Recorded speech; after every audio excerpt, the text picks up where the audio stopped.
Virginia, Philadelphia, and Arena.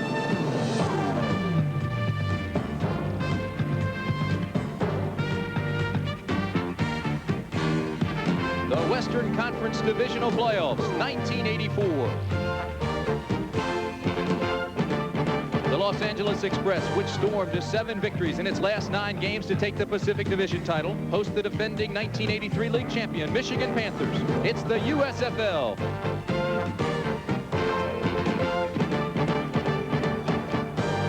The United States Football League is an exclusive presentation of ABC Sports.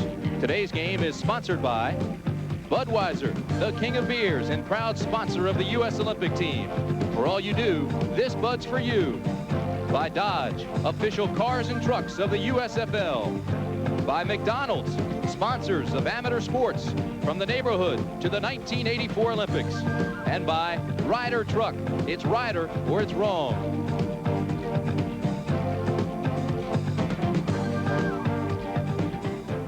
Hello again, everybody. I'm Tim Brandt. There have been rumors of a players' strike for the playoffs this week by the newly formed Players Union here in the USFL. It would be catastrophic if it took place. I don't think it will. The teams have been on the field. They have warmed up. There has also been sale talk here. Reportedly, the financially troubled Bill Oldenburg, the owner of the Express, has put his club on the market. That reported by an LA newspaper. Nonetheless, the playoffs are about to begin as scheduled, and we have one of the more interesting matchups taking place today here at the LA Coliseum.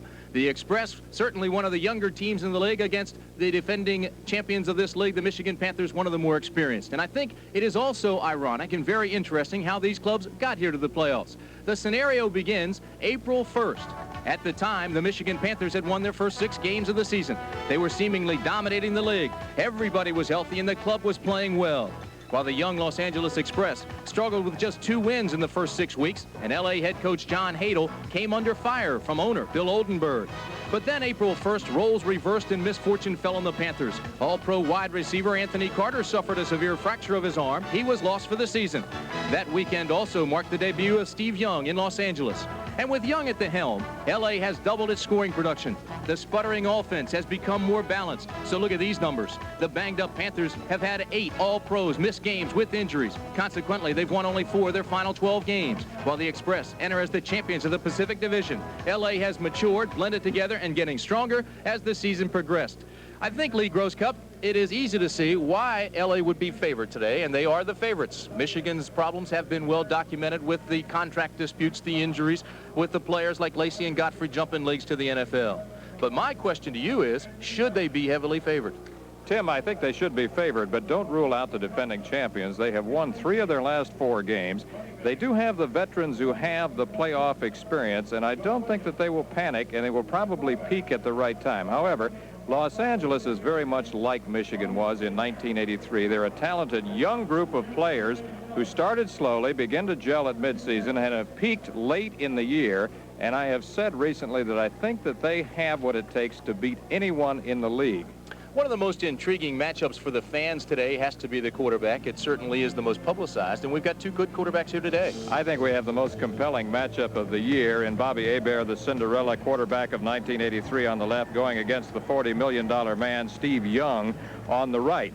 And Hebert, as we look at him in action right here, has had his problems. You mentioned them. He's playing with an injured knee. He's thrown the interceptions. He's had the sacks. There have been the turnovers. But despite all that, Jim Stanley feels that he is the man to lead them back to the championship game because in addition to the short and intermediate range passes, he has this dimension. He can throw deep, and he has one of the best deep threats in the league right here in number 29, Derek Holloway. So Bobby Hebert, despite all the problems he's had this year, still is the key to their offense. Steve Young is the greatest impact player in the league this season, and I have never seen a player have quite the ability to throw the football, particularly as an intermediate range passer, and also double as a breakaway threat.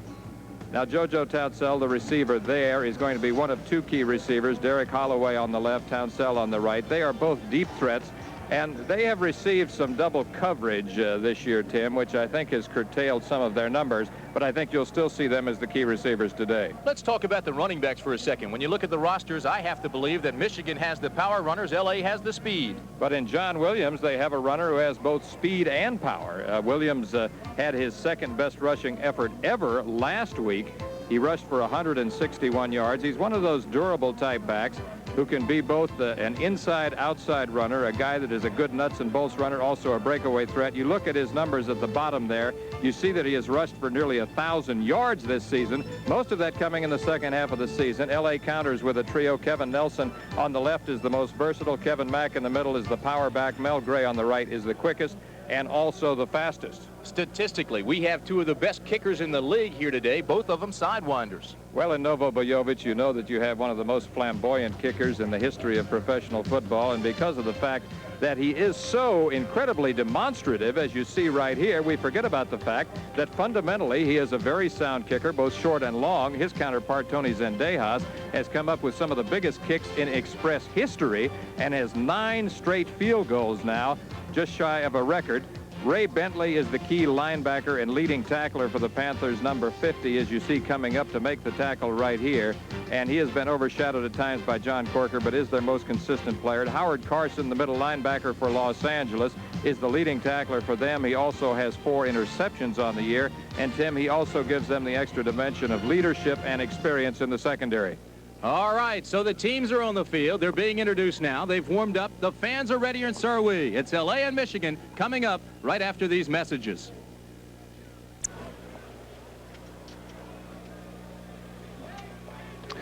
So the Michigan Panthers against the Los Angeles Express today, and it is a gorgeous day for football. We've just had the flip of the coin. L.A. has won the toss. Michigan will kick off, and the Express will have the ball first.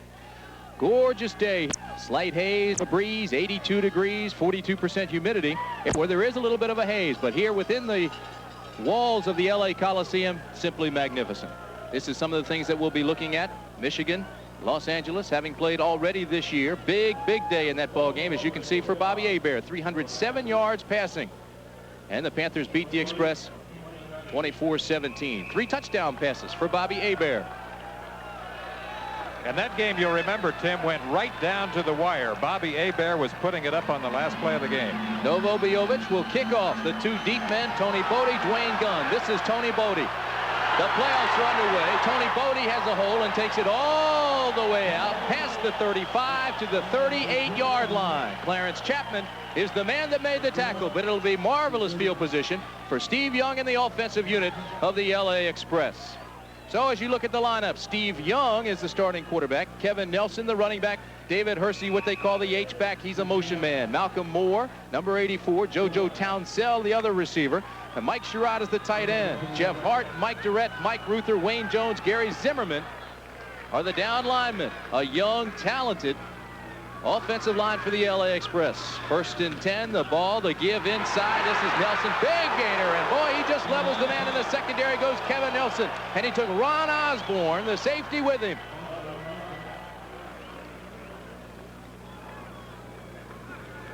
Three-four scheme for the Michigan Panthers. John Banaszak, the down man. David Tipton and Alan Hughes. Alan Hughes starting in the place of Larry Bethea. The linebackers, good ones, Cal Borland, Robert Pennywell, Ray Bentley, and John Corker. John Corker has missed the last 3 games with a knee injury. He is playing today, says he is healthy. Vito McKeever replaces Clarence Chapman, who was suspended a couple of games ago. Tom Moriarty, Ron Osborne, and Oliver Davis round out the secondary. It is a 1st down, Los Angeles. And so Kevin Nelson, Tim, Kevin Nelson picks up the 1st down yardage with that 10-yard carry on the blast play, Tim. We are just underway at the L.A. Coliseum. You're looking at a quarterback who has turned this ball club around. We talked about that and documented that in the open. This time there is not much there for Kevin Nelson. The strong, quick, little scat back out of UCLA. David Tipton and Kyle Borland are the men who made the tackle. This defensive unit for the Michigan Panthers has been banged up. It has not played as well as it did last year because of the injuries, because of the changes, and because of the suspensions that the defensive unit has had this year. They have gone to a more basic scheme than they did last year. Last year they played a lot of games up front. They would blitz, they would X, they would play man to one side, zone to the backside. A lot of times that would happen. It has not been the case the last 3 or 4 games. 2nd down, Young throws, incomplete. Intended for JoJo Townsell. And I should tell you that this Michigan team, after that horrendous season in the middle of the season, came back and has now won 3 of its last 4. So they come in with a little bit of momentum. This ground level look of Steve Young throwing a quick pass to his wide receiver JoJo Townsell, number 26, who's running a quick post pattern. The coverage there is by Tom Moriarty and Oliver Davis. The ball was very catchable. But remember, when you throw the ball high, when the man is cutting to the inside like that, he is very vulnerable. You want to keep that ball down a little bit. Steve Young's got to lower his sights. Brings up a 3rd and 9. Malcolm Moore in motion. Shotgun formation for Young. Here comes outside pressure. He throws it across the middle to Tony Bodie. First down, Los Angeles. He has room. Tony Bodie down deep into Michigan territory before Ron Osborne runs him out of bounds. A 20-yard gain. We were isolated on Tony Bodie, the H-back, number 24, who's in the slot right here. He lets it clear out and then crosses underneath. It's a perfect crisscross pattern there on 3rd and long yardage. The coverage in the secondary, first by Ron Osborne, number 23, and later by McKeever along the sidelines. That's a perfect call on 3rd and long yardage. Steve Young is a quarterback who's noted for coming up with a big play. John Corker, the man who put pressure that time on Young, but he read it and unloaded quickly, just like this time. 3-step drop. Malcolm Moore cannot hang on to the football. Keep in mind, the winner of this game advances to the Western Conference Championship game. Malcolm Moore, the most pleasant surprise of training camp, didn't catch many passes at USC. He's running a quick hook pattern along the sidelines. Vito McKeever is right there. Steve Young floated that ball a little bit, Tim. And I think if he had drilled it a little bit more, thrown it a little bit more to the outside and lower with a little bit more zip, it would have been a completion. 2nd down and 10, the ball on the Michigan 30. Tony Bodie in motion. Young, the give inside to Nelson, who has a big hole. Left side to the 20, to the 15-yard line. Oliver Davis makes the tackle, but Kevin Nelson, big gainer. Nelson has 7 touchdowns this year, 828 yards. Good mixture of plays here. This is a good time to call the draw play after double motion by the H-back, and he slips the ball to Kevin Nelson right here, who had a great career at UCLA. He, of course, being the younger brother of Darren Nelson, a little bit bigger than Darren, a little bit more physical. He has been the most versatile of their running backs this year. Kevin sat out the first game between these two clubs. That was a 15-yard pickup. He has 26 carries, or 26 yards now on 3 carries. This time, not much there. Kevin has 828 yards on the year. That's coming into today's game. He is one of 3 backs that they call fullbacks. Obviously, they are not typical fullbacks types, but in this offense, they refer to them as fullbacks. You know, Cupper, LA is the only USFL team to have 4 different players rush for 100 or more yards in a game. That because mostly of their quarterback, Steve Young. Steve Young, Kevin Nelson have done it. Kevin Mack has done it along with Mel Gray. This is 2nd and 9. Young looks across the middle, drops it underneath. That's Scott. Scott down inside the 10 to the 6-yard line. Goes Freddie Scott.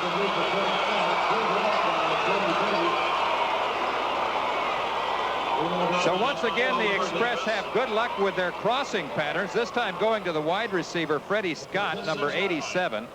Scott is coming underneath. He's coming from left to right. After it clears out, it's a bit of a pickoff pattern in the secondary.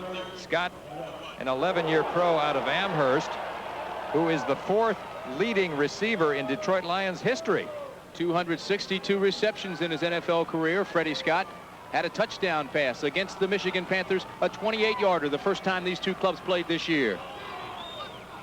3rd and 1, off tackle to the right. Nelson tries to cut it back. John Corker makes the tackle.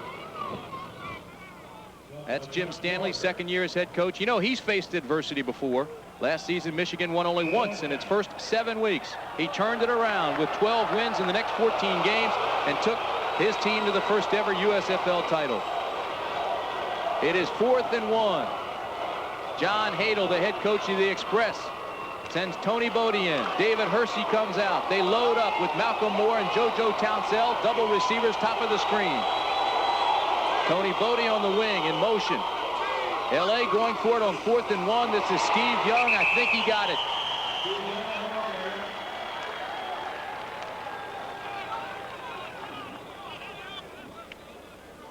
Good effort there by Steve Young. He appears to have it, but it may require a measurement. The down lineman on the defense made penetration. John Corker, the outside man on the right side, came in and filled, and he made the tackle.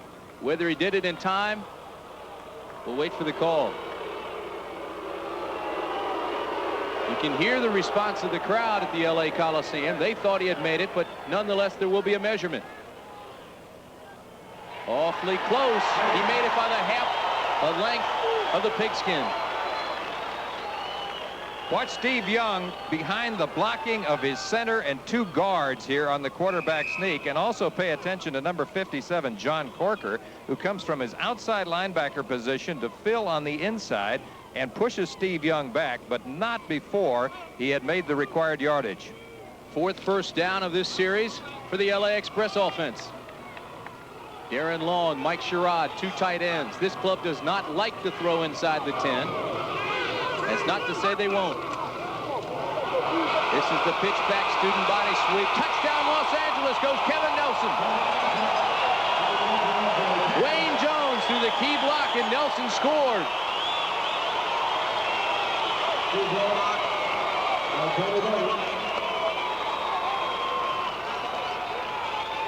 Good call here. It's the student body left or power pitch led by the pulling guard Wayne Jones out of the University of Utah. That's what shoots Kevin Nelson to the outside, and then it's just a foot race to the corner, and Kevin is there in time. Good call. Excellent mixture of plays on that drive for the Express. Tony Zendejas for the extra point. Boy, when he kicks it, there's not much question about it. So the Los Angeles Express look impressive with that drive. And they also take the early lead, 7-0. Michigan will have it when we come back. All you gotta do is smell the coffee, splash on Old Spice. Now you're moving is... A gorgeous day for football at the LA Coliseum, and the Express have delighted the fans here, scoring on their first possession. The deep men for Michigan, Bobby Futrell, number 20, Albert Bentley, the flyer out of the University of Miami, number 32.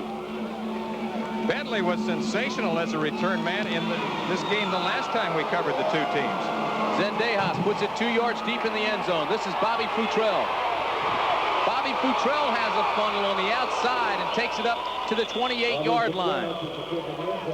Right now, let's go down to our colleague on the sidelines, Ted Dawson. Thank you, Tim. Kevin Nelson, 6 carries for 32 yards. Did you know coming in that you could run against this team? Oh, yeah, we thought we could run against them. We want to just get our offensive linemen started, get them, driving them off the ball up front, and we think we can run the ball on them, so we're going to keep trying to do that. And what about the touchdown, the sweep to the left? You tried all different kinds, up through the middle, and the sweep to the left got the touchdown. Oh, yeah, well, we were just setting it up, probably, run the ball inside, and then we had a flip outside, which I got in the end zone. Kevin, congratulations to you. Tim? All right, Ted. Kevin Nelson, of course, the 4th all-time leading rusher out of UCLA.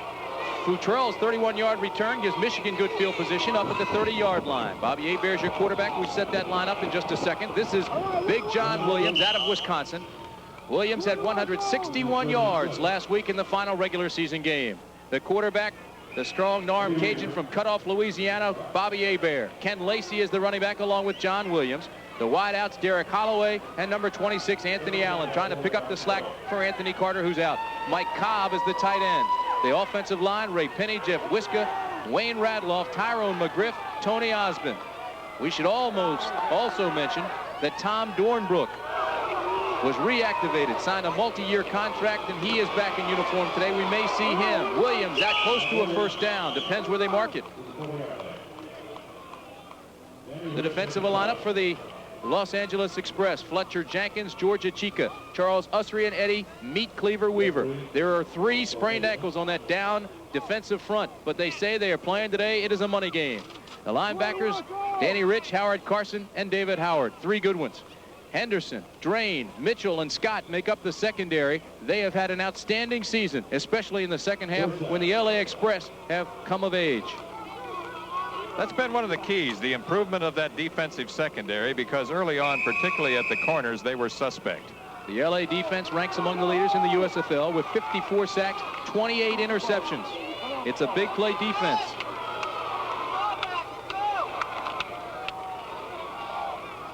The numbers on Bobby Hebert.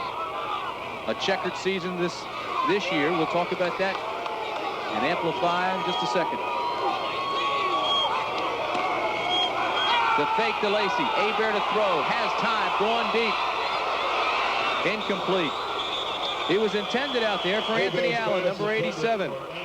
Wyman Henderson, number 22, was with him step for step. Anthony Allen, who was with the Los Angeles Express earlier this year before being traded to Michigan, is running step for step here with Wyman Henderson, the cornerback. And you couldn't ask for better coverage than that, Tim. He's in perfect position to look back over his shoulder and see both the receiver and the football.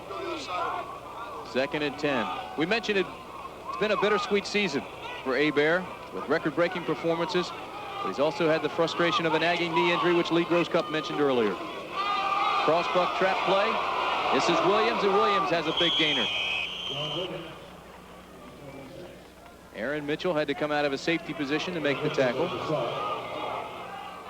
Hebert, 3,758 yards passing this year. That breaks his old record of 3,568 just a year ago. And he had 24 touchdowns, as we mentioned. Despite all the problems that the Panthers and Hebert had personally, he wound up with some very impressive numbers on the season. Injured his knee in week number 11. You also saw there that John Williams had a big game last week. He was the USFL Player of the Week. And this is Williams. Williams has a first down, cuts back against the grain to the 43-yard line. So Michigan now rolls into Los Angeles territory. And this is exactly what the Panthers would like to do, Tim, as we get a ground level look here of John Williams coming in behind his interference. He hesitates just long enough to let it flow in front of him. He gets a good block there from Jeff Wiska, number 72, and then cuts back before he's finally curtailed by a host of tacklers by the Express. Pickup of 11 on that play. First down, Michigan. Williams now 27 yards on 4 carries. Kerry Miller comes into the ball game now as a running back. Aaron Mitchell fakes the blitz, now drops off back into the secondary. It looks like zone coverage for the Express. It is. Hebert to throw against it, and it's blocked at the line of scrimmage by Weaver. That's good penetration by Eddie Meat Cleaver Weaver out of the University of Georgia. He played on a national championship team with Herschel Walker. And I think Meat Cleaver is probably the most intimidating member of the front four. Watch him coming from the left of your screen. See right there?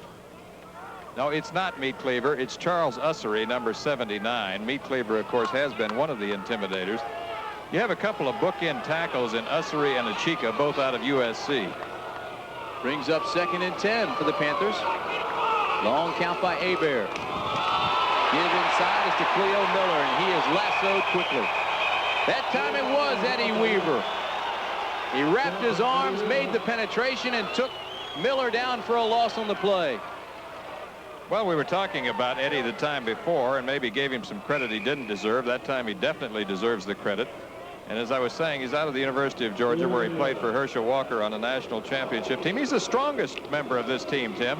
Has a bench press of 535 pounds. Played with Herschel. Yep. He might have played for him at times. 3rd and 11, a loss of 1. Terry Miller and Cleo Miller in the ball game now. Broughton in motion. Hebert to throw across the middle, and it's incomplete, intended for Walter Broughton, who's had a rough year. He dropped at least 3 other passes, including a touchdown that could have won the game against Los Angeles the first time these two teams played. These are the things that have hurt Michigan throughout the season. We talked about the drive killers, the frustrating year that they have had. Walter Broughton on a crossing pattern right there. Now that is truly hitting your man on the numbers. That ball could not have been thrown any better by quarterback Bobby Hebert, but he simply drops the football. Bobby Hebert 0 for 3 now. Skip Johnson on the punt. Look at his average. It's healthy. His longest 57 yards. This one will hit at the 10, roll inside the 5. It'll be close, and it goes into the end zone for a touchback. It was on it, but couldn't. 45-yard punt. They'll have it 1st and 10 when we come back. Confident, sure, secure. Sure salutes your hand. You feel... Jubilation in Tinseltown with the LA Express leading 7-0 over the defending league champion Michigan Panthers. Winner of this game advances to the Western Conference Championship game. That'll be played next week. 6 minutes, 19 seconds, first half. Mel Gray is the running back now, seeing his first action. The swing pass to Gray is number 30. And Gray has a pickup of 8 yards. It'll bring up 2nd and 2. So the Express have been virtually unstoppable. Right now, Ted Dawson has this report. Thank you very much, Tim. Did you ever wonder how quarterbacks remember all those plays? Well, here at Michigan, Bobby Hebert and Mike Ray have these little play charts. They put them right on their wrist. It's got 84 plays, and then all the plays are called in from the sideline, 1 through 84. That's how they do it, just like that. Makes it easy, doesn't it? I never used those for football, but I used them for a few exams. I bet you did. 2nd and 3. Bet they're here, happy to hear that at the University of Utah. Mel Gray, left side, close to a first down. I think he's got it. It'll be the 5th first down of the day for the LA Express. Robert Pennywell and John Corker take him down across the 30-yard line. Mel Gray, of course, Tim, is one of 2 outstanding rookie running backs out of the University of Purdue. Eric Jordan of the Oakland Invaders being the other. He was one of the guys who triggered that 7-game win streak for the Invaders after losing 9 straight early on. Los Angeles 10-8, the youngest team in this league. 42 players on the roster of 50 are either rookies, first or second-year players. Play action. Young to throw. Has a man, and it's complete to David Hersey. Another first down for LA.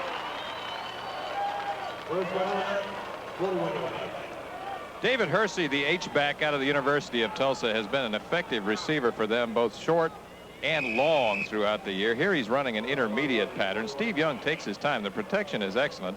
Hersey breaks to the outside here, looks the ball into his hands, and also is conscious of where his feet are. And this, of course, Tim, is a 2-foot league. Unlike college football, where only 1 foot has to be in bounds for it to be a completion. Did he have both feet in? Very much so. Steve Young, 4 for 6 now, 46 yards. This is first down. Mel Gray. We'll give him about 2, maybe 3 yards on the carry. Mel Gray. Tim, John Corker made the start.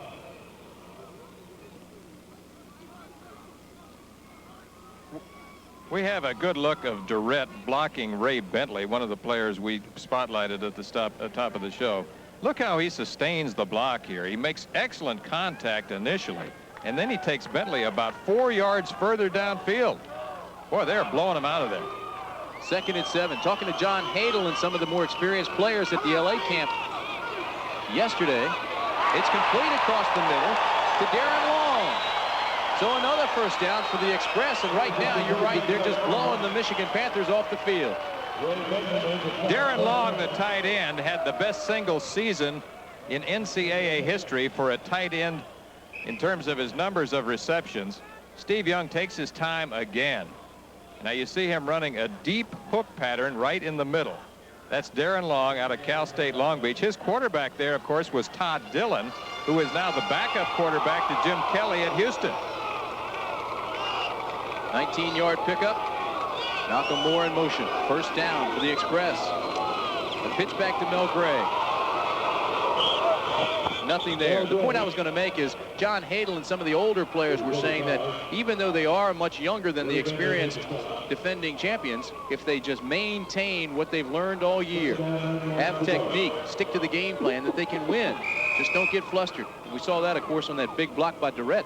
They are mostly young, but they have a number of veterans who have playoff experience, Tim.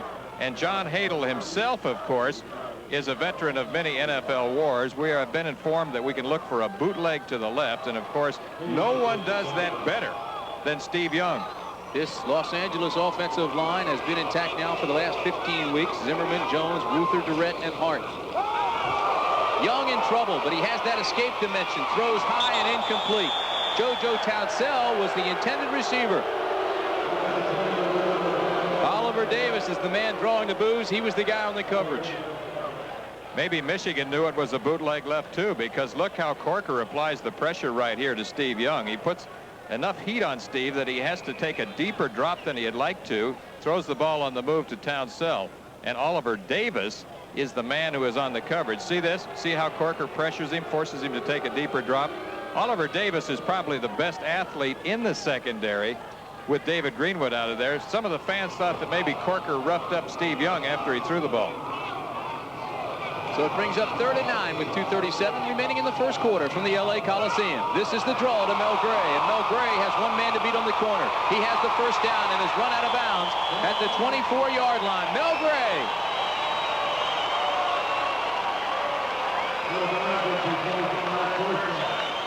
That forward handoff draw play out of the shotgun has been effective for them in long yardage situations occasionally this season. We've also seen the Denver Gold use this play effectively.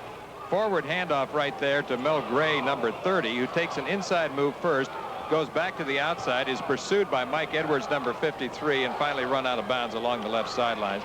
Jim Stanley played for Bear Bryant at Texas A&M back in the 60s, along with some other great players who we'll talk about later. First down, Los Angeles going for it all. Incomplete. Knocked down beautifully by Vito McKeever. McKeever's quite a story. He came in and replaced Clarence Chapman after Chapman was suspended for 2 games. He's been playing well ever since. Another look at the H-back David Hersey, number 81, a talented rookie out of Tulsa. The ball could have been thrown about 3 yards further here and a little bit deeper, and possibly with a softer looping trajectory, which would have given Hersey a chance to run away from Vito McKeever, who was closing in from his safety position. Second down, we'll look for Mel Gray, the 4'4" sprinter out of Purdue. He was on the track team as a sprinter at Purdue, was tested here as a wide receiver before he became the running back. And this is Gray. Not much. John Banaszak made the penetration and tripped him up. Tim, it's fun to watch Steve Young go to work, and he's engineered 2 impressive drives so far.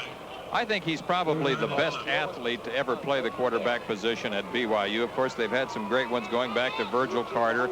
Then, of course, there was Gary Scheide. Gifford Nielsen came along. Mark Wilson was next. Jim McMahon followed him. But I think of all of those, that Young is the best athlete to ever play for BYU. From the 25, a big 3rd and 11 situation out of the shotgun formation. Young with time, has a receiver, and it's intercepted. Intercepted by Ron Osborne, who brings it back to the 22-yard line. So Steve Young, who tried to go to JoJo Townsell. Townsell was open for a split second, but a fine read by Ron Osborne, who came up and made the pickoff. This is uncharacteristic of Steve Young, who is normally one of the most accurate passers you will see. Now, he doesn't throw this ball in front of the receiver. He throws it behind the receiver, and in perfect position right there is Ron Osborne, number 23. JoJo Townsell was the intended target. So Michigan dodges a bullet. Ron Osborne makes the big play in the zone defense, and now the Panthers have the football.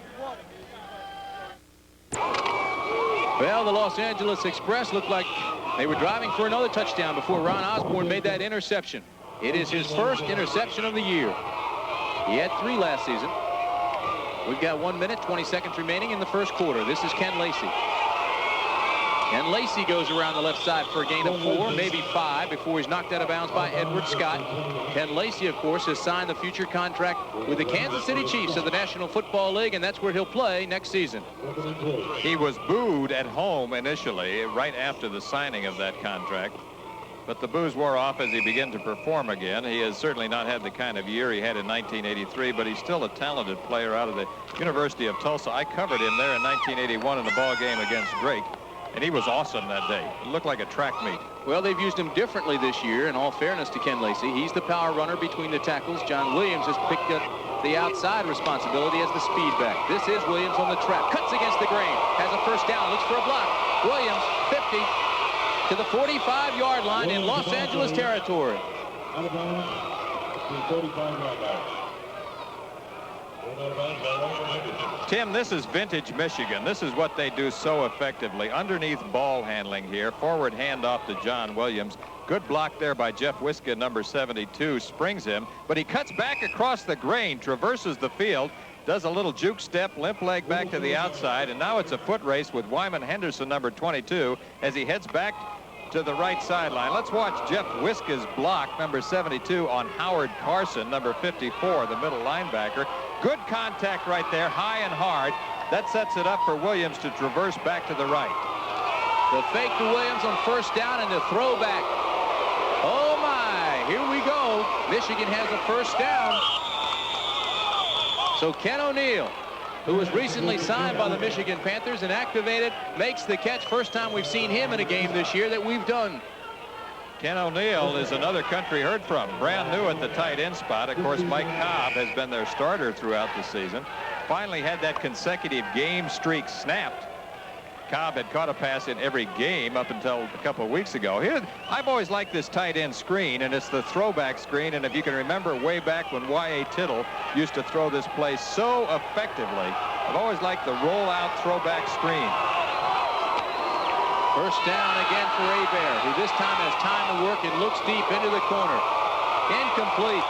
Knocked away nicely by Anthony Allen, or intended rather for Anthony Allen, and knocked away nicely by Wyman Henderson.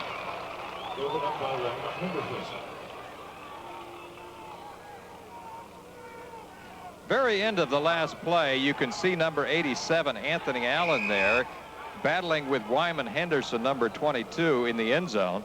And the ball is swatted away adroitly there by Wyman Henderson. He one of several talented players out of the University of Nevada, Las Vegas. So it's 2nd and 10 from the 29 for Bobby Hebert. Looks like a zone defense by Los Angeles. No, it's a man defense. So they throw to the flat to the Iceman, Ken Lacey.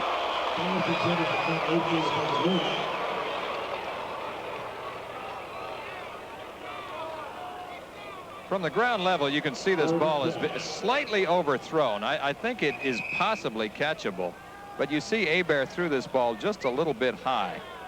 However, I think Lacey should still catch it. I think that Lacey mistimed his jump. If he had just taken 2 more steps, he wouldn't have needed to jump. He misjudged the pass. Looked like he was looking for the defender to come up and hit him, and he got those alligator arms. He pulled him back in, the very short arms. 3rd and 10 from the 29. Hebert has a man. It's incomplete. It was intended for Ken O'Neill out of Idaho State. 6'1", 219-pounder. Ken O'Neill was sidelined with a knee injury until the 16th game of this year. Played his first game against Oakland. Caught 1 pass there, and we haven't seen him in the games that we've done. He has 1 reception, 16 yards for the year. So Ken O'Neill getting some playing time, and that's the end of the first quarter. Los Angeles leads Michigan 7-0. However, the Panthers have shown signs of life, and the crowd's enjoying it.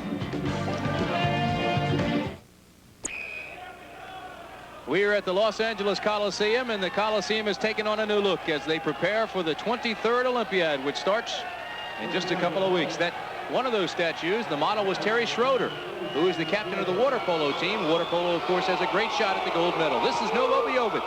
From 46 yards, it is long enough, and it's no good. Novo 7 of 9 from that range this year. Now make it 7 of 10, and he is upset.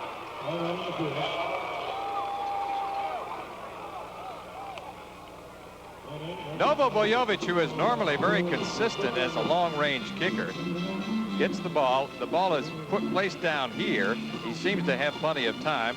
And as Tim Brandt told you, it was long enough, but it was wide to the left. He hooked it a little bit. Watch his reaction, and you can tell right about here, he thinks that he has hit it well enough, and then he sees the ball fading to the left, and you see the look of disappointment on his face right there. He didn't get the best snap out of his center, David Tipton, but Novo Biovic, who's having a better year than he had last year, better percentage, more points, misses that one. The score remains the same.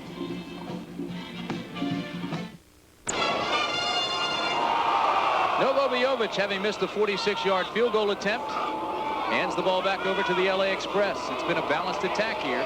This is Steve Young on the option play. Young picks up 5. Outstanding ball carrier.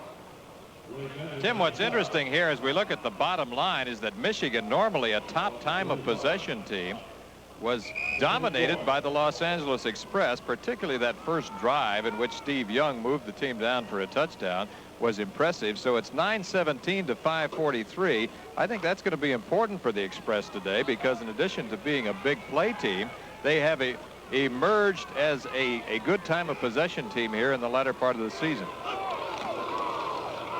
Pitch back to Nelson. This time they come the right side. There is a flag down. I think that play prior to this one was a broken play. Yes, it was. I agree with you. Steve Young has made a tremendous difference on this club. You can just see the way that the club goes about its business on offense. Doubled the point production after the first 6 games. He's played the last 12. They average now 23 points a game. It is a face mask penalty against Michigan.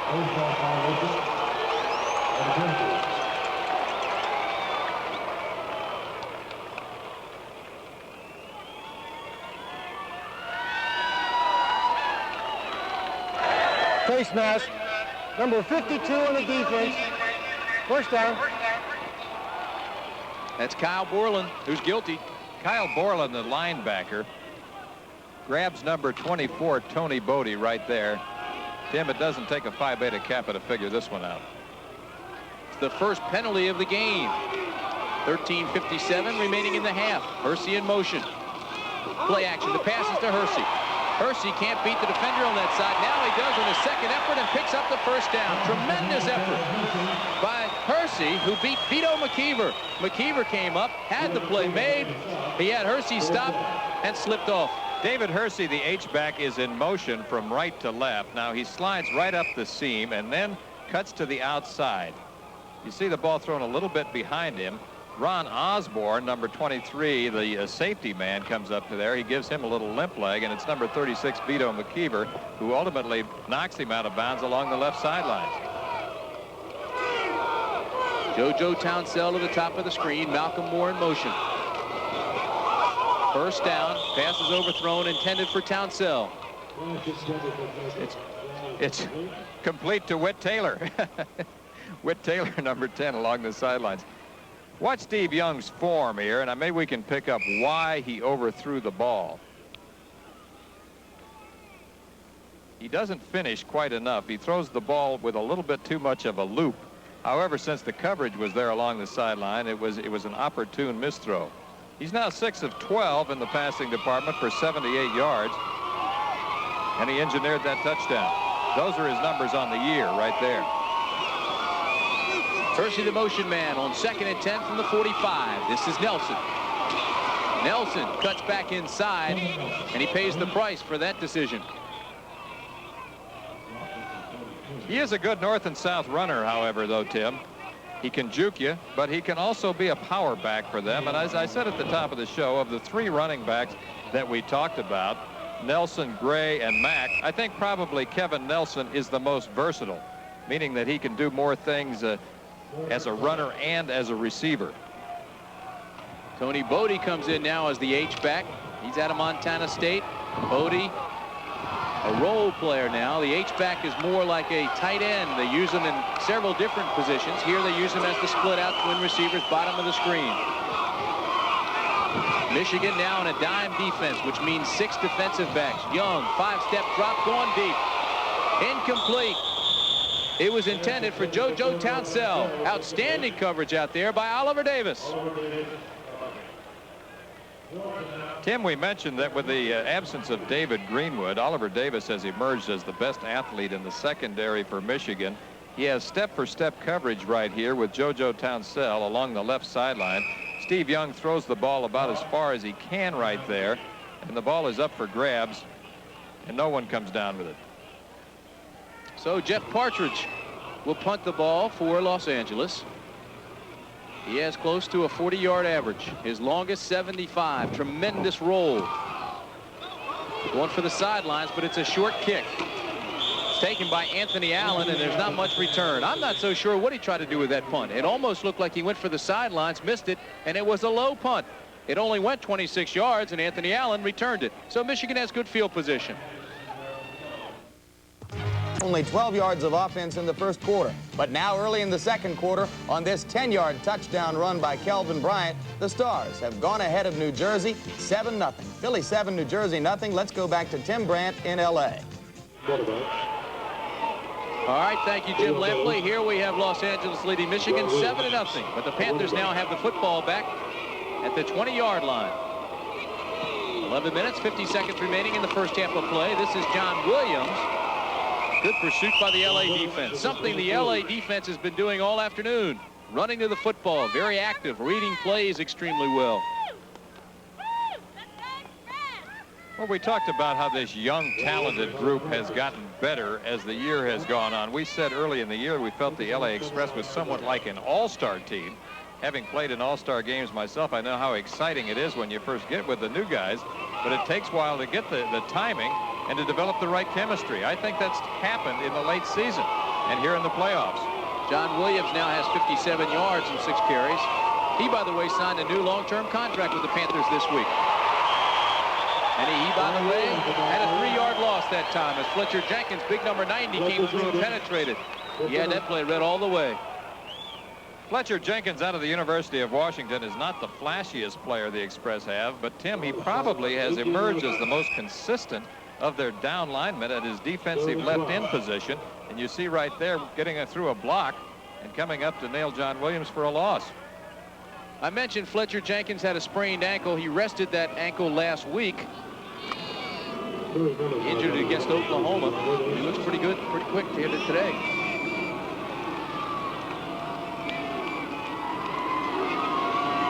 Third down and 12 for Michigan. The draw play inside. Here's Cleo Miller. Eddie Weaver made the tackle, and what a story he is. Out of the University of Georgia, moved to end after the first 5 games. 12.5 sacks, doing quite a job for that young defensive line of the Express. And of course, the man he tackled right there was one of the best ground gainers in Cleveland Browns history, Cleo Miller. Skip Johnston on to do the punting.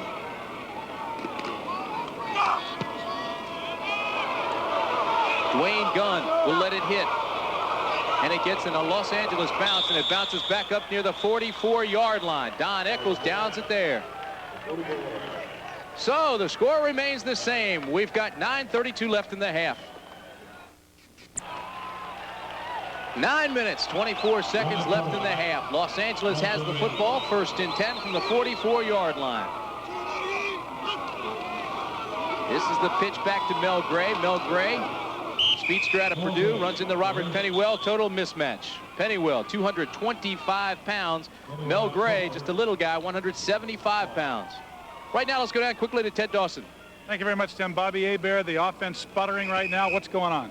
Well, you know, we mixing it up pretty good. We were running the ball well, and we missed a couple of passes. The last time, John got tripped up, which I think would have been a good play on the 2nd down, but we just got to keep mixing it up and put some points on the board. Coming off kind of a bad game for you last week, are you feeling a little pressure out there? No, not at all, not at all. Bobby, good luck to you. Thank you very much. Bobby Hebert, Tim. 2nd and 7, Los Angeles. Bodie goes to the wingback position. Plenty of time. Double pump. Steve Young throws long. Has Townsell, and Townsell makes the catch. He makes the catch in the long jump pit down near the 20-yard line.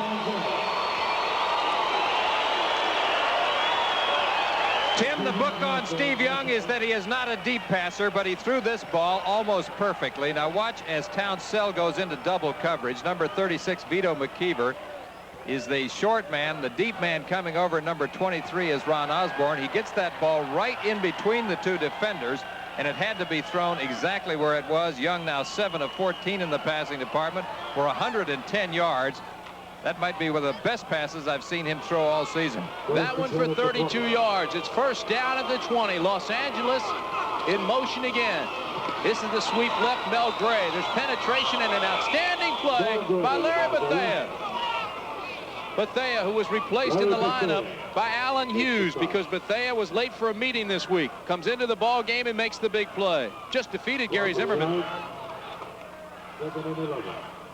Larry Bethea, who leads the team in sacks with 11 and has made 43 solo tackles on the year.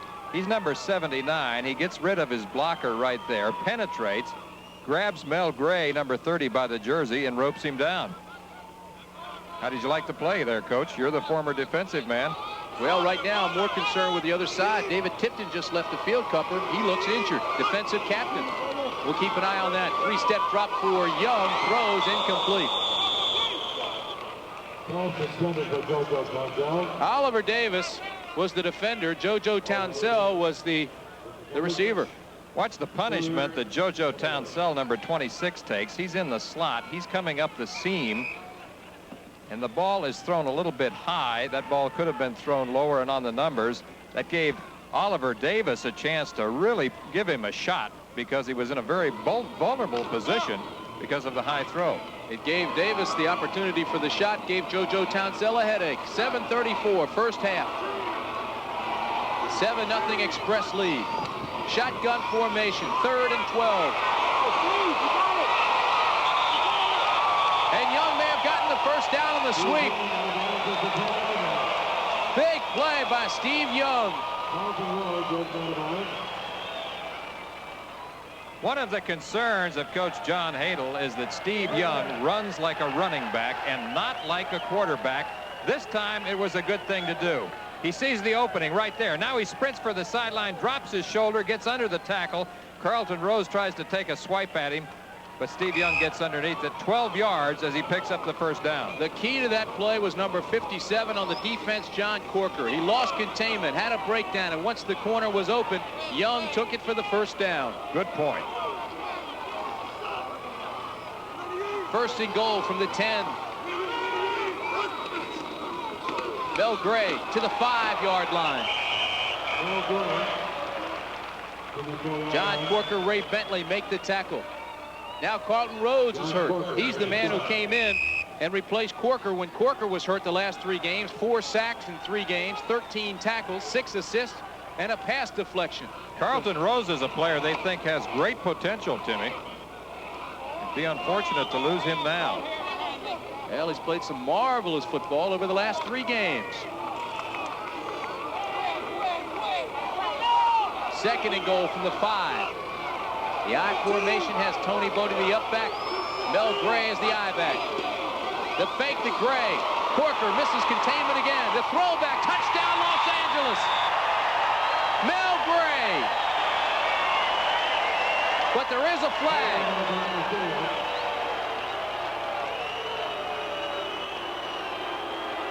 Looks like it's going to go against the Express, Timmy. It is, and you can hear the reaction of the crowd. A 4-yard touchdown pass. Young to Gray is nullified. Offense, number 72, building it downfield. Lost it down, 3rd down. Jeff Hart, number 72, the tackle for the Express, was illegally downfield. So it cost his team a touchdown. That was a great extra effort there by Steve Young as he bootlegged out to his left, slipped away from John Corker, and then threw to Gray in the end zone. Looking again, watch Steve Young's extra effort here. He bootlegs, and now John Corker appears to have him. He jumps out of the grasp of Corker and then throws to Mel Gray in the end zone. Jim Stanley has made the move. He's replaced John Corker with Mike Edwards, number 53. This looks like the halfback option. It is. The receiver's open. The ball's overthrown. Mel Gray was throwing to JoJo Townsell, who was open. Mel Gray has got to be sick because he executed the play perfectly up to a point and then overthrew JoJo Townsell in the end zone. Now he's an actor first. Watch this. He's got to fake the run. He's got to sell the run right now. Now that brings everybody up. JoJo Townsell is wide open, but he overthrows the ball by about 2 or 3 yards. The closest man on the coverage was Vito McKeever. Tony Zendejas, who has hit 9 straight field goals, will try a 32-yarder. The snap is good. The hold is down. And the kick is through. So the Los Angeles Express have scored again. With 6 minutes and 30 seconds remaining in the first half, the LA Express lead Michigan 10-0. Los Angeles is certainly doing that. Expressing itself clearly. Zendejas to kick off.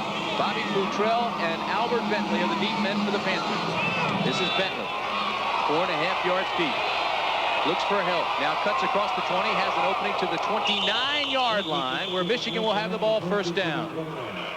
It was Daryl Patillo who came up and made the tackle at the 29. So with 6:19 remaining in the half, that 34-yard return gives Michigan good field position. Burger King would like to ask you a very important, very crucial question. But relax. It's also very easy. If you think flame broiling is the best way to make a tender, juicy, tasty steak, what do you think is the best way to make a tender, juicy, tasty hamburger? Think about it. Now here's another question. If McDonald's and Wendy's fry and Burger King flame broils... Aren't you hungry for Burger King now?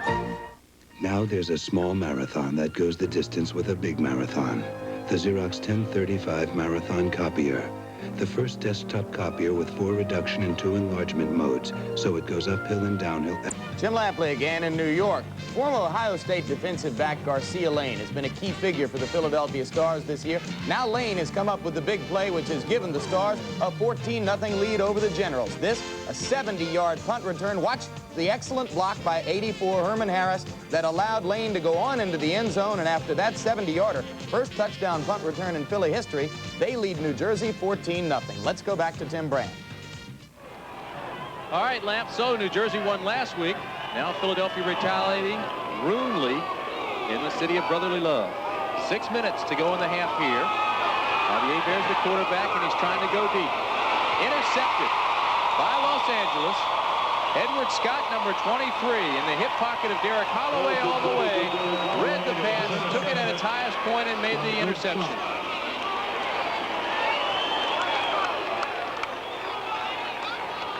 Edward Scott, who was a starter early in the year, lost his job because of an injury, is back now. And watch how he covers right here.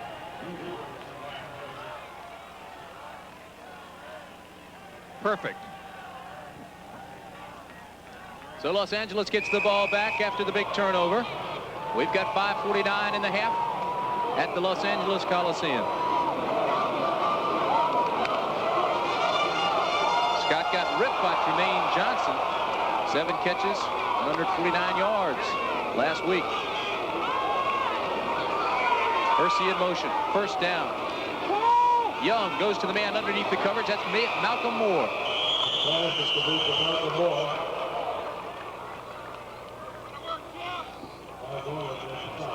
Well, Tim, I apologize for my comments on that last replay. If I seemed a little incomplete, I was hearing everything twice when we came back from the network. I had the same problem. Sounded like we were in the Grand Canyon. We've got 5 minutes left in the half. Rose, Corker, and Tipton are all out now in the defensive unit that is banged up for Michigan. Moore in motion. Second and short. This is Tony Bodie. Tony Bodie drops the football, and Michigan says it got it. So does the referee.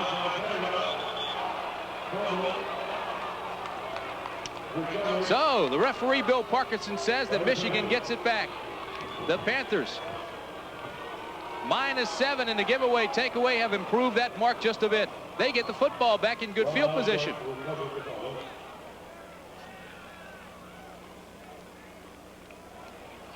Another look at the fumble. We've got Tony Bodie, the H-back, carrying the ball on some underneath ball handling. Robert Pennywell, number 59, is the man who gets the hit, and it's Ron Osborne, the safety man, number 23, who covers it.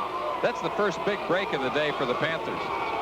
Los Angeles' second turnover of the afternoon, but it gives Michigan outstanding field position. This is John Williams. He cuts against the grain, picks up maybe a foot. Eddie Weaver punished him for cutting back against the defensive pursuit. Give an assist also to number 90, Fletcher Jenkins. They really sandwiched John Williams right there as he tried to cut back. Spoke earlier about this man, Jim Stanley, played for Bear Bryant at Texas A&M back in the 50s. Also on that team, Tim, were some talented players. Jack Pardee was there at the time. So was Charlie Kruger, and so was Heisman Trophy winner John David Crow. All played for the Bear. Second down and 10. The fake inside, the little loft pass to Lacey. 35-30 to the 27-yard line goes Ken Lacey. Wyman Henderson is the man who knocked him out of bounds and saved what could have been a touchdown. Ken Lacey, who misjudged one of these floating patterns earlier today, judges this one perfectly. You remember earlier, he jumped too soon. This time he sees the ball thrown a little deep. He takes the extra steps, looks back over his shoulder, makes the over-the-shoulder catch, and races along the sidelines before he's finally run out by number 22, Wyman Henderson, the cornerback. Hebert now 2 of 9 in the passing department, off to a slow start for only 34 yards. Holloway comes to the bottom of the screen. The top of the screen is Anthony Allen. First down. Straight ahead goes Terry Miller, number 43. Well, tempers flare a little bit, and down in the middle of that, Donnybrook, is Tyrone McGriff. So McGriff and Howard Carson, 2 longtime NFL players, have a few words. When does a scuffle turn into a Donnybrook? Oh, I guess about the second little punch. You know all about those Donnybrooks, don't you? Being a former linebacker and rover back. Very clean player, and I didn't get into many of those tussles. I heard all about you. 2nd and 7 from the 24-yard line. Miller picks his way, lift legs down inside the 20 to the 17-yard line. Well, Jim Stanley's pulling out all the stops. He's playing Terry Miller. Terry Miller, of course, was hurt most of the second half of this season. Scored 2 touchdowns against Denver. And he looks to be in midseason form again. Of course, he had a great career at Oklahoma State, where Jim Stanley coached. One of the most prolific rushers in Big 8 history when he was there. Only has 162 yards for the year and 4 touchdowns. 3rd down, called a yard and a half. Everybody in tight, 2 setbacks, the give, straight ahead, left tackle has a hole, down to the 10-yard line goes Terry Miller.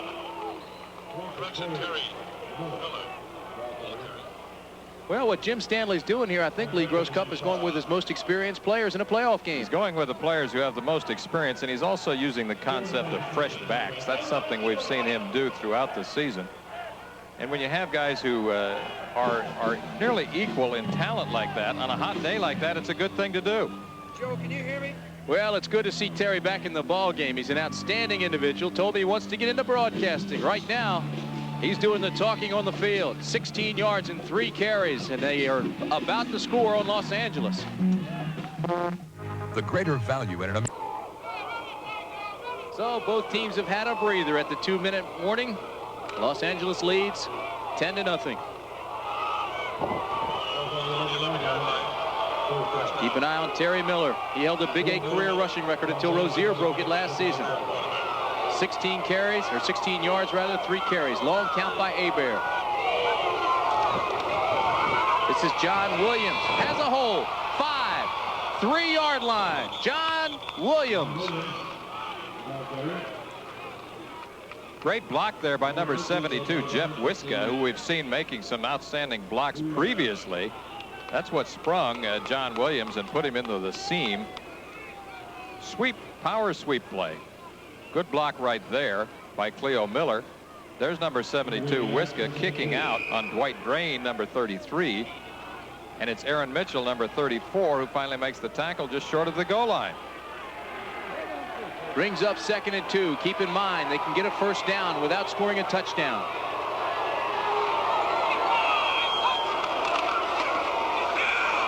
Cleo Miller, touchdown Michigan. And the Panthers right back in it. 2-yard touchdown for Cleo Miller. So it's Miller time. This is a clinic, Tim. Watch this. If you want to see the way to run the off-tackle blast play right there, number 33, Cleo Miller, gets right in behind Mike Cobb, number 89, and John Williams, number 40, who was the lead blocker on the play. Cleo's, I'm sorry. There was a hole big enough that either one of us could have run through there. That's Cleo's first touchdown of the year. You know, he played 9 years in the NFL with the Browns and the Chiefs. Sobojovich for the extra point. Sobojovich cuts the lead to 3. Novo now 47 of 48 extra points this season. He closes the gap. It is now 10-7. The Express have the lead. We have 1 minute and 50 seconds left. The drive by Michigan, 45 yards, 7 plays after the fumble by Tony Bodie. Impressive drive. Good variation there. A lot of mixture of plays. but particularly they were impressive with their running game as they continued to bring fresh backs into the ball game. Bojovich, long kick. Dwayne Gunn, 4 yards deep, is going to run it out to the 10, the 20, up to the 30-yard line. They'll mark it on the 33-yard line. He is lassoed there in a gang fight, but a good return by Dwayne Gunn. Gutsy return. Dwayne Gunn, who we saw run 77 yards with a punt return against Oklahoma a few weeks ago. Dwayne Gunn, of course, is a rookie out of the University of Indiana, where he played both for Lee Corso and Sam Weiss there. Tony Bodie is the guy who gets the block right here. Look at the hit right there. Oh, he really knocks his man over. That gives Dwayne Gunn, number 83, a little bit more running room, so he takes it up and gets out of bounds to stop the clock. You know, last year in the playoffs, the Panthers trailed Oakland 7-0 in the first half. They came back to win that one 37-21. I remember I covered that game last year. Here they've cut the lead to 3. Steve Young has 1 minute and 42 seconds. Bad snap. Makes a great play on it. Throws under the coverage, and it's intercepted. Ray Bentley looking for a block. Runs like a fullback and takes it down to the 33-yard line. Third turnover for the Express. Steve Young might have been better to not try to throw this because he had a very high snap from center. And this throws off the timing. Watch this right here. Now Steve Young has to leap to get the ball. Throws downfield. He's aiming for David Hersey. See how high the snap is? This throws off his timing. He's rushed. He rushes himself right here. He's aiming down the middle, trying to hit Malcolm Moore, it is, number 84. And it's Ray Bentley, number 50, who we spotlighted at the top of our show, who makes the key interception there. Steve Young was rested in what turned out to be a meaningless game last week against Arizona. He could be a little bit rusty. 1 minute, 32 seconds remaining in the half. Hebert has a man open. It's Lacey, first down, Michigan. He was rested because of bruised ribs. He took a real shot in the back in the game we covered against Oklahoma. Bentley made the interception. Right now, he's with Ted Dawson. Bentley may have turned this game around. What was going on out there? Well, he kind of bobbled the snap on a shotgun. I held and then dropped back, and he tried to throw it over the middle. And I went to hit the guy, and the ball ended up in my hand, so I took off. You were as surprised as anybody, huh? Yeah, I was. Hey, I did. Tim, that's the story from here on the field, Tim. Ray Bentley. All right, Ted, thank you very much. 1:25 left in the half. You see the time in the bottom of the screen. It is first down, Panthers. Good field position. Well within Novo Bojovich's range. Michigan wants the lead at halftime. Lacey, touchdown Michigan. Ken Lacey. Bobby Hebert threw a dart right on the money to Ken Lacey. Touchdown Michigan. And the Panthers now have the lead. It appeared that Howard Carson, who was on the coverage, was not even looking. It looked like if he had turned around, he might have been able to knock the ball down. 22-yard touchdown pass from that man, number 11, Bobby Hebert. Bobby Hebert looking for Ken Lacey, who is circling out of the backfield. Lacey is on the far right of your screen. He's going to be running step for step with Carson. See what I said? Carson wasn't even looking. Had he turned around, he could have knocked that ball down or intercepted it. But he was looking at Lacey instead of turning back and catching the football out of the corner of his eye. Novo Bojovich puts the extra point through. And all of a sudden, the Michigan Panthers, after 2 interceptions and a fumble recovery, have the lead, 14-10. You know, that linebacker is supposed to be reading the eyes of the receiver. When he looks back, you should know the ball's coming.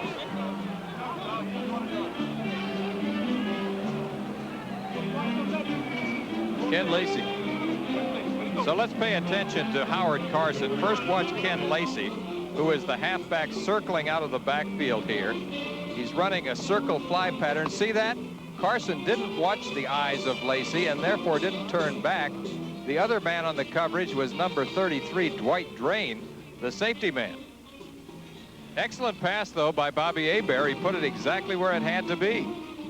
Ken Lacey separated his shoulder against Denver, missed 4 games, was not the same after that, so many said, back in the Motor City of Detroit. He signed that contract with the Kansas City Chiefs to play in the National Football League next season. But he looked pretty tough on that pass. Michigan has scored twice now in the last 31 seconds. How quickly a game can change with big plays. And how costly turnovers can be. 1 minute, 19 seconds. Remain in the half. Everybody to one side. Nobody expects Novo to kick it away. Clarence Chapman recovered an onside kick against Los Angeles earlier in the year. Let's see what happens here. Now they come back into a normal formation. Everybody shifts. They get in their lanes normally, and Bijovic kicks it away. Tony Bodie at the goal line. To the 20, and he's nailed. Tony Bodie is nailed by Mike Edwards, the linebacker.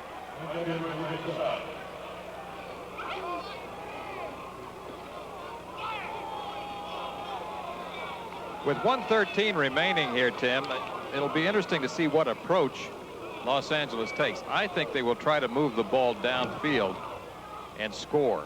Plenty of time. Yeah. Steve Young is the type of guy that can do a lot with 1 minute and 13 seconds.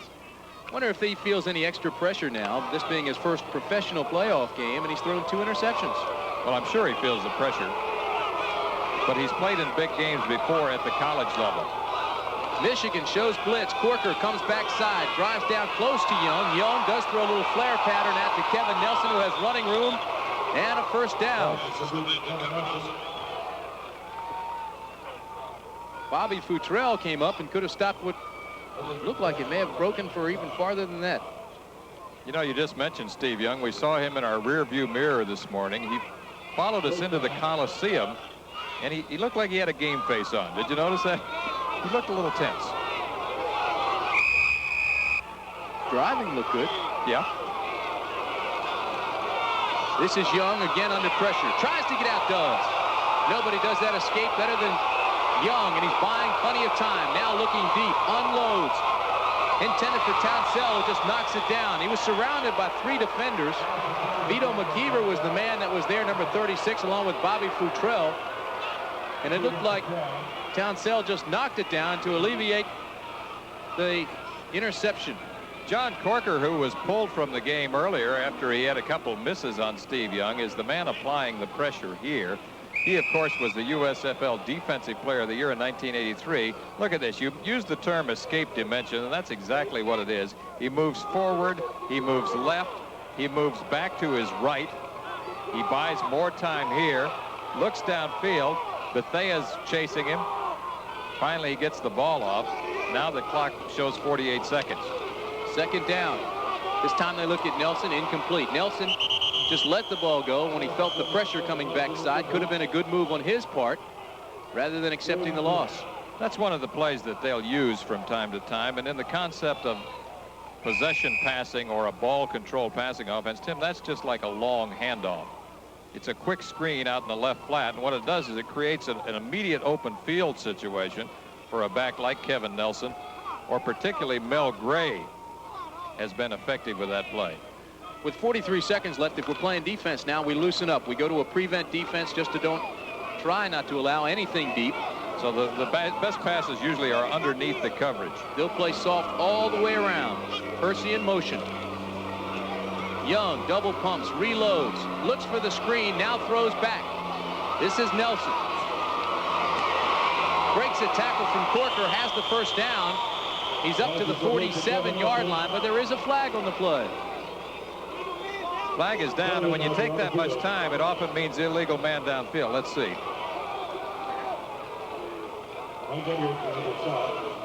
So the penalty is against Los Angeles. They'll move him back, and that'll mean it'll be punting time.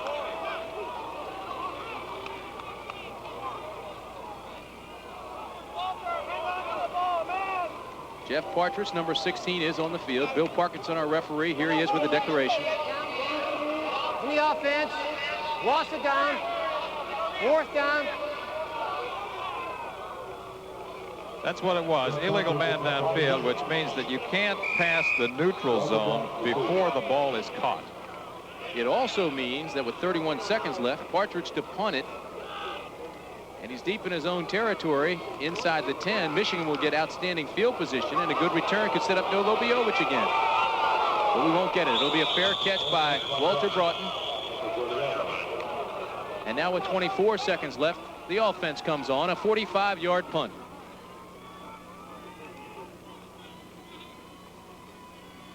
(21-0). Philadelphia working over New Jersey.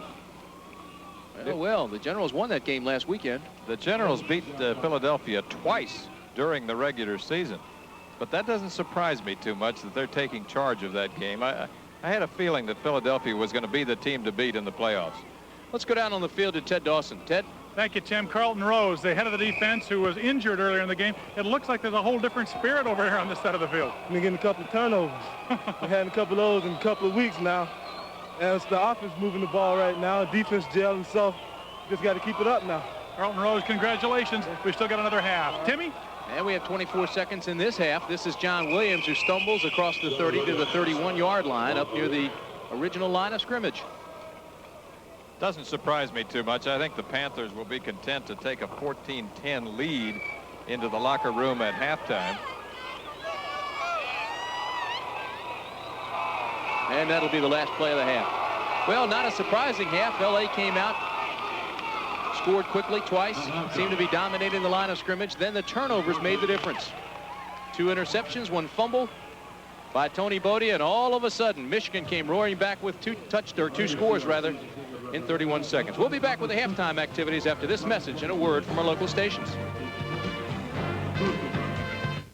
Good afternoon again. Jim Lampley at ABC Sports Control. We welcome those of you who are watching the Panthers and the Express. And very quickly now, we'll bring you up to date on what is happening in the Eastern Conference playoff game in Philadelphia. Scoreless first quarter, very slow quarter for the Philadelphia Stars. They have now exploded in the second quarter to completely take control of their game against the Generals, who are the only team to beat them during the regular season. Early, it was a 10-yard touchdown run for Kelvin Bryant that made it 7-0 Philadelphia. Then just moments after that, Garcia Lane gathered in this punt off the foot of Bob Grupp, and behind a good block downfield by number 84, Herman Harris on the punter. Lane went in for the 70-yard touchdown punt return, first touchdown punt return ever in the history of the Philly Stars, and they led 14-0 at that point. Kelvin Bryant was minus 3 yards in the first quarter, but came up with a big second quarter, including this excellent 11-yard touchdown catch from Chuck Fusina, who completed all 6 passes he threw in the second quarter.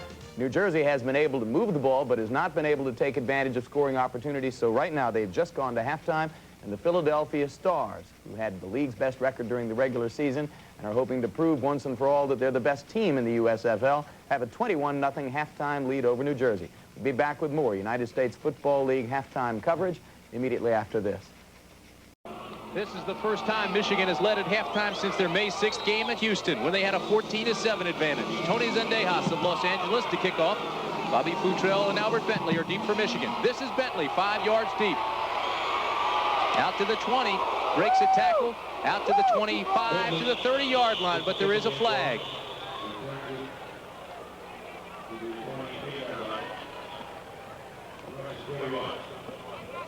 Our referee, Bill Parkinson,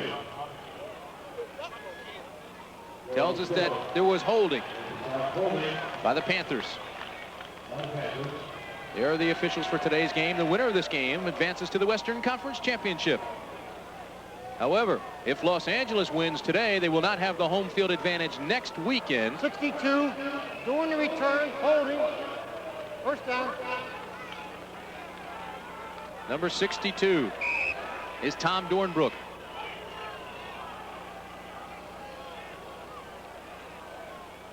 Los Angeles has forfeited the home field, even if they should win the home field advantage, because this stadium, the LA Coliseum, will be closed because of Olympic preparation. They cannot get into Pasadena at the Rose Bowl, and the Rams won't let them in at Anaheim.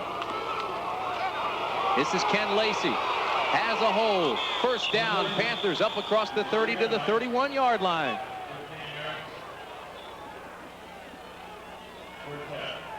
Good blocking on the right side of the offensive line for the Panthers, a team that has shown that they have the killer instinct in the past. Ken Lacey gets through the hole, makes a good cut upfield. He's brought down initially by Dwight Drain, number 33, the best and most effective tackler in the secondary. Wyman Henderson, second man in, 16 yards on the play for Ken Lacey. Good gainer. Just underway, second half, Tim Brandt Lee Gross Cup. This is Bobby Hebert, who gives it to John Williams, and John Williams breaks a tackle and picks up a quick 6 yards on that play. Of course, the key thus far, turnovers for LA. Turnovers, how important they can be. 3 for the Express, only 1 for Michigan. 2 of those 3 resulted in touchdowns, and in 31 seconds, as I mentioned earlier, the Panthers have dramatically turned this football game around. Second and a long 3 yards for Bobby Hebert. Inside is Lacey, first down, then some, cuts outside midfield. To the 40, to the 35-yard line goes Ken Lacey before Eddie Scott knocks him out of bounds over there on the far sideline. Great blocking on the left side, and it was an opportunistic call, Tim, because L.A. had a safety blitz coming from the other side. Dwight Drain, number 33, was blitzing. You did not see that. Lacey slips by Meat Cleaver Weaver, number 61, cuts to the left side. He's brought down finally by Ed Scott, the cornerback, along the left sidelines. The key to that play, the offensive blocking, it was a trap. There was an influence block that took the linebacker to the inside. Lacey cut outside and had a 29-yard pickup.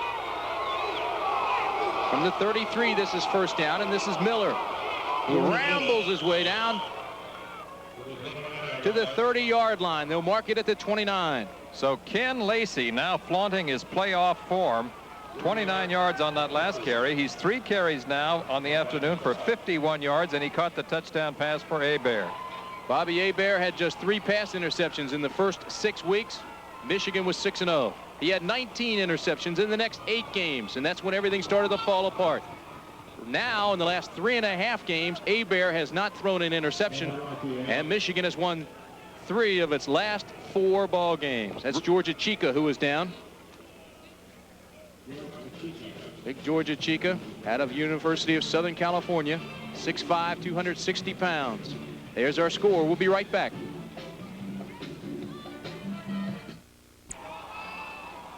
Georgia Chica has been replaced by Dewey Forte. The Chica, we're happy to tell you, just had the wind knocked out of him, and he will return, although it looks a little bit more painful than that. This is 2nd and 7 from the 30 for the Panthers. Inside handoff, picks up about 4. John Williams, the ball carrier.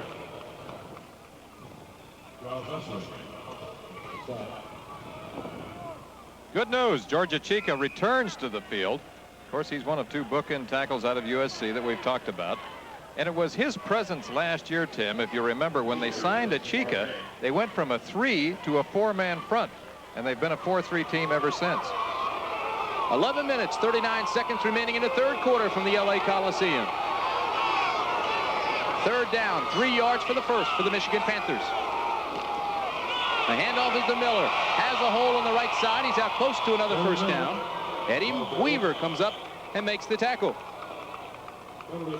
However, there is a penalty marker down, and it's against the Panthers.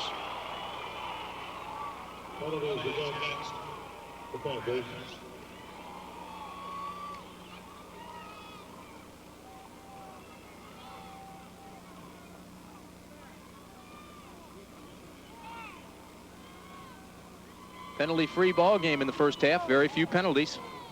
We saw only 3 flags dropped.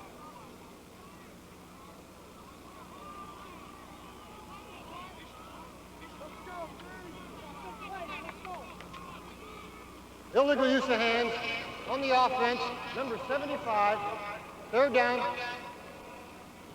Michigan ranks 11th in the league rushing despite the experienced line. However, in all fairness, injuries and changes have ruined the chemistry. You're looking at one of the rocks of that offensive line, Ray Pinney. But it was Tony Osmond, number 75, who was cited for the infraction. 3rd and 13 from the 36. Walter Broughton in motion. Hebert with time, now under pressure, and he bumps the football. It's loose. Eddie Weaver was there first. Fletcher Jenkins was with him. It looked like Weaver might have gotten it. Jenkins, number 90, comes up with a football. Hebert sacked. Outside pressure by Weaver and Jenkins forced the turnover. The first sack of the game.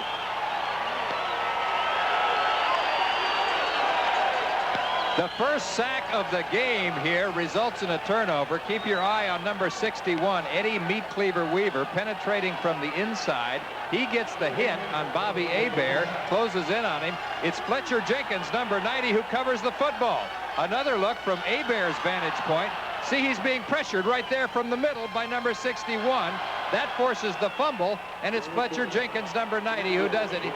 Eddie had to beat Jeff Wiskett, number 72, to get to Hebert. JoJo Townsell, top of the screen. Down low is Malcolm Moore. The pitch back is to Mel Gray.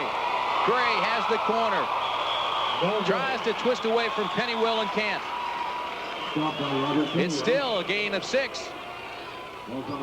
So the Express are pumped up here in the second half, and so are their fans. The Express want to keep Michigan out of the nickel defense. They want to pick up yardage on first down. They have done that at will in the first quarter and now in the third. Only the turnovers hurt them prior to the half. 14-10 ball game. Michigan scored both times inside the 31 seconds. Again, it's Mel Gray. First down, Los Angeles. Fletcher Jenkins, the man who came up with the football on the last big turnover, right now is with Ted Dawson. Thank you, Tim. Fletcher Jenkins, congratulations. Fletcher, did you feel over here that the defense, because of all the offensive turnovers, had to turn this thing around? Yeah, I feel that our defense had to come out and try to establish something in this game because their offense is doing pretty well. We had to come out and stop them this quarter. Were you a little injured earlier? Yeah, I am a little injured, but I'm just going to pray to the God that he bless me to go ahead and continue the game. Okay, Fletcher Jenkins. Tim? Fletcher Jenkins, who was working against Ray Penny, both out of Washington. This is Nelson, and he doesn't have much there.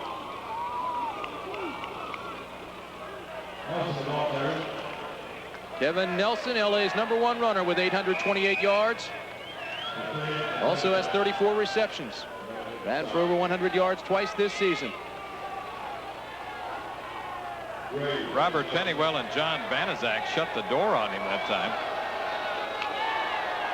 Nelson comes out. Mel Gray comes back in. He'll be the single setback. JoJo Townsell, Malcolm Moore, the wideouts. Hersey in motion.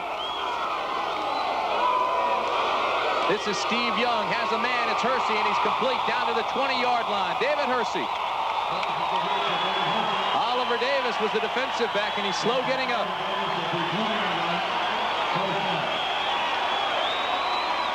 This is vintage Steve Young. He's best throwing the intermediate range passes. David Hersey, the H-back, starts in motion to his right, returns in motion back to his left, goes up the left seam from the slot position, and finds an opening between the coverage there. Steve Young is right on target. Oliver Davis, number 21, appears to be hurt. He's all right, though. Hersey's third reception for 43 yards. That one for 19, and it's now first down LA. Mel Gray.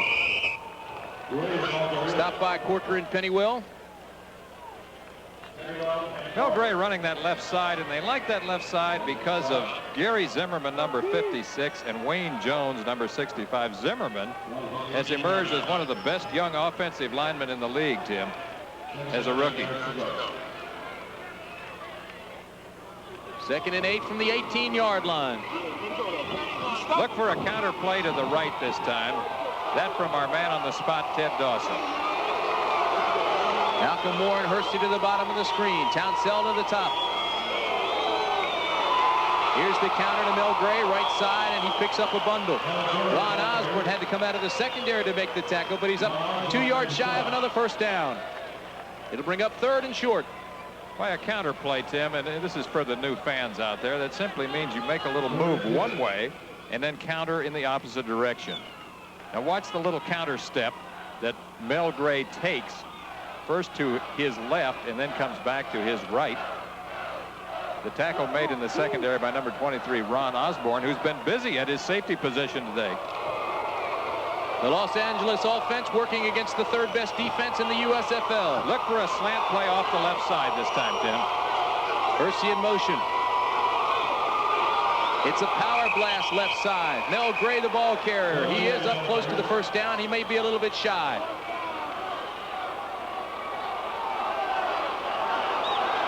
He has to get just past the 10-yard line. They mark the ball just this side of the 10.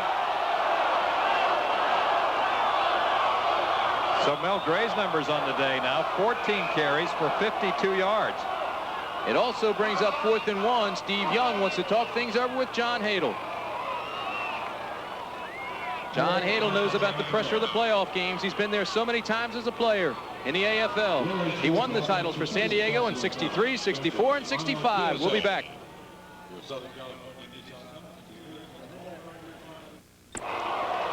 That tells most of the story. However, the drama has built down below. It is 4th and 1. Los Angeles on the afternoon, 1 for 1 on 4th down conversions. One setback, Hersey in motion. Everybody in tight. This is Nelson, right side, close. There's no indication immediately. Robert Pennywell made the indication, or made the penetration, and the tackle. I think his initial surge got him there, Tim. There is no signal yet from the referee. They haven't moved the chains, although the LA team seems confident. They are sending in Tony Bodie into the ball game, and the Michigan defense stays on the field. And the chains will come on. We were told that it would be 34, which is a blast play off right tackle. And as you see Mel Gray, number 30, falling in behind that right side, I thought he had the yardage, and he does indeed. His initial surge got him there, even though he was knocked back. So despite Tony Zendejas' perfect report card inside the 30-yard line, 6 of 6 on his field goal attempts from that range this year, they still have gone on 4th and 1 twice this afternoon. Good point. Malcolm Moore to the bottom of the screen. JoJo Townsell to the top. Those are your wide receivers. Tony Bodie the wing, the H-back in motion. This is Mel Gray. Great play by the linebacker, number 52, Kyle Borland, who kept his outside free, maintained his leverage, and made this open field tackle. That was an outstanding play. That was like a linebacker clinic right there, Tim. Tim, you're a former linebacker. Assess this move right here. Well, you see number 52 taking on the blocker with his hands, trying to keep him away from the leg. Still keeps the outside free, keeps his tail tucked for his low center of gravity, and makes the open field tackle. It is a clinic. Good assessment. 5:26 remaining in the third quarter. Los Angeles knocking on the door at the 10-yard line. They trail 5-4. Play action. Young looks into the corner. Now's in trouble and gets it sacked. It's Kyle Borland. So 2 times Michigan has to reach deep for the big play, and 2 times Kyle Borland, number 52, rises to the occasion. We've talked about the escape dimension of Steve Young, but this time there is no escape as the door closes on the blind side. Now, in the life of every quarterback, there is always a blind side. This time it's number 52, the linebacker, Kyle Borland, is coming on a blitz. He came by Mike Sherrod, the tight end, who had the obligation of blocking for Young. That's the first sack of Steve Young today, and it is for minus 10 yards. 3rd and 21. From the shotgun, it's the draw right side, and again a big play from the linebacker. Carlton Rose made initial contact. Controversial call on 3rd and long yardage there, Tim. I personally don't like the call. I've always felt that when you have 3rd in an obvious passing situation, you should put the ball upfield at least as far as the required yardage, preferably 2 or 3 yards further, so if your receiver has to come back, he will still get the necessary yardage. It'll be a 34-yard attempt. Tony Zendejas is the kicker, and he is 8 for 9 from this range. He earlier made a 32-yarder. This time he gets a good snap.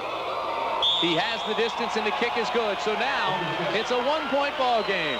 Los Angeles comes back and scores with 3:57 remaining in the quarter. Michigan leads 14-13. Tim, we talked about Tony Zendejas at the top of the show. He had 9 consecutive field goals coming into today's game. He now has 11 consecutive. The USFL record is 12, held by Tim Mazzetti. However, in the NFL, Mark Mosley's record is just about double that. This is Bobby Futrell, and Futrell has a hole after the 30. He fumbles the football, it's loose, but Michigan gets it back. Whenever I see Bobby Futrell, I always think of Johnny Walton. He played for Johnny Walton at Elizabeth City College. We've talked about Albert Bentley and how effective he has been, or rather Bobby Futrell, number 20, and how effective he has been on returns. That time he takes a little move to inside, goes back to the outside, loses the ball momentarily, and it's covered there by number 72, Jeff Wiska, the offensive guard. A 32-yard return with 3 minutes and 39 seconds remaining in the third quarter.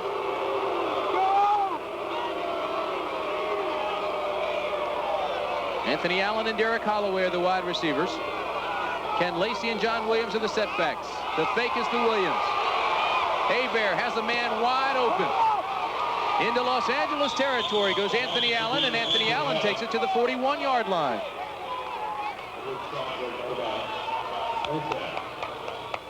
We were isolated on Anthony Allen, number 87, out of the University of Washington, where he was one of the most prolific receivers in Husky history. Watch what he does. He coasts it first, lets it clear out, crosses. He's wide open there, and he's going to be forced out by number 54, Howard Carson, and also Edward Scott, the cornerback, number 23. That's one of those patterns that's effective after play action. The play action is what set it up. Allen has had 13 catches in the last 4 games. He caught 14 passes earlier in the year when he played for the LA Express. Oh my, power play, not much there. Howard Carson comes up to stop it in a hurry. Good gang tackling by the Express. Let's go downstairs now to our colleague Ted Dawson. Ted? Thank you, Tim. I thought that people at home might be interested in seeing the still pictures that the defensive coaches take from upstairs here at the Coliseum. These are the various defensive tendencies on various plays. They send them down here for the defensive team to look at, to see what the offensive team to look at, see what the defensive guys are doing in the various sets. That's how complicated it is down here on the field. You know, that was outlawed in the National Football League. George Allen started it in this league because it is legal. And now all of the teams have adopted that, and it does give a pretty good picture to the defensive personnel. This ball is bounced to Ken Lacey, incomplete. It's a good reminder about it being outlawed in the National Football League. I had forgotten that, but I remember as a third-string quarterback with the Giants, that used to be one of my jobs. I was the relay man. I'd get those Polaroids and run them over to the coach. What would happen if you got in the ball game? You'd be winded. That's right. That didn't happen too often. There are a couple of fellas named Charlie Connolly and Y.A. Tittle. Kept me on the bench for about 3 years. 2:31 remaining in the third quarter. From the LA Coliseum, Tim Brantley, Gross Cup. Bobby Hebert under pressure. Steps up into the pocket, drills the football, but an outstanding defensive play out there by Troy West. It was intended for Terry Miller, but Troy West, the big play man in the nickel defense for LA, played inside out and knocked it away. I knew we'd be calling the name of Troy West before the day was over. He's out of USC. He was the last cut of the Los Angeles Rams a year ago. Hebert is throwing for Terry Miller, number 43, but Troy West has consistently been one of the best players in their secondary, even though he has only played in a part-time role throughout the season. He leads the team in interceptions with a total of 6. Skip Johnson with a 39-yard average is on the punt. Johnson replaced David Greenwood, who went out with knee surgery earlier in the year, and he shanks this punt. But it won't hurt him. It will not hurt that badly. It goes out of bounds at the 21-yard line. It was a bad snap and a bad punt. It ended 21 yards. You are looking. The Express trailed by 1, but it has not dampened the enthusiasm of the crowd and the cheerleaders here, with 2:19 remaining in the third quarter. LA has the football. Steve Young is the quarterback. Young rolls right, has Banaszak breathing down his neck, and he just throws the ball away. That'll draw a flag. Well, Kyle Borland and John Banaszak chase Steve Young halfway back to Alameda. Alameda, California, where I live. Closest man there was an offensive lineman, Jeff Hart, number 72.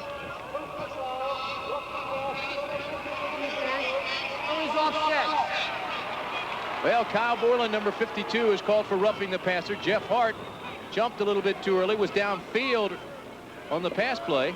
Illegal receiver downfield, so the 2 penalties offset. Let's take a closer look. Steve Young, it looks like a broken play here. He wanted to roll the other way. Now all of a sudden he's in trouble. He's throwing the ball out. JoJo Townsell was the closest eligible receiver, but actually the closest man there was Jeff Hart, number 72. Second time Hart's had that called against him today. The first one called a touchdown back. Los Angeles scored. It was nullified by Hart's penalty. That's a good reminder. I think a lot of people have forgotten that in the first half, Steve Young had a touchdown pass called back when he escaped the grasp of John Corker and threw the ball to Mel Gray for a 4-yard touchdown. That hurt.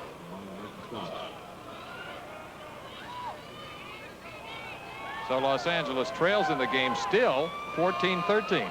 David Hersey comes into the ball game as an added receiver. JoJo Townsell comes to the bottom of the screen. Malcolm Moore, number 84, goes to the top.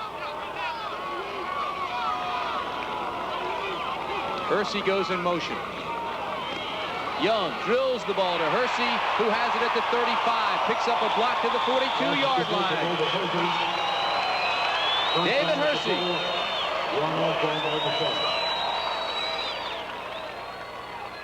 David Hersey, a talented rookie out of the University of Tulsa, Tim, is a guy we have liked in previous games that we've covered. He comes from his H-back position, runs a hook pattern here, escapes the grasp of Ray Bentley, number 50, turns back upfield, and is finally brought down in the secondary by safety man Ron Osborne, who has been very active today for them. 4 catches now for Hersey for 61 yards. David apparently recovered from a separated shoulder he had earlier in the year. 2-step drop, and JoJo Townsell drops the football. It should have been a catch. No doubt about that one. He's running the 5-yard hook. 5-yard hook by JoJo Townsell. Steve Young hits him right on the number. See what he does here? He looks upfield before he has the football. Sports quiz. You can't run without the what? The football, the pigskin, whatever you want to call it, the spheroid. Excellent. You get A+ on that quiz. First time I've ever passed a test. Steve Young now 11 of 21 for 166 yards on the day. 48 seconds remaining in this quarter. The winner of this game goes on to the Western Conference Championship. This is Kevin Nelson, who tried to bounce outside but lost his footing.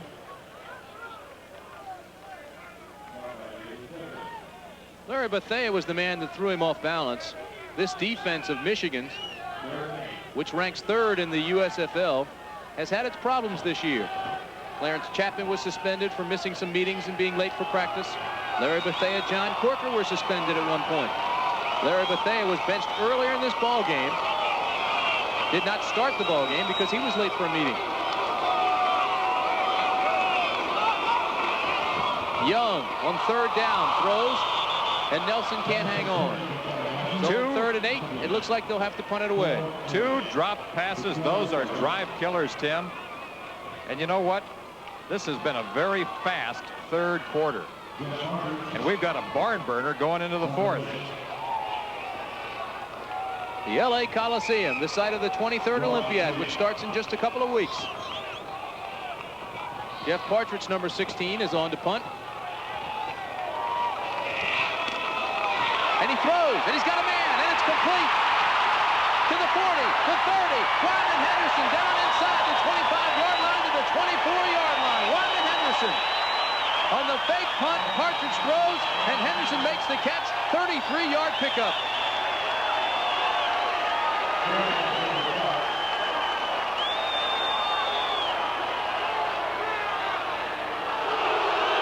But they'll bring it back. The penalty against Los Angeles will nullify the big play.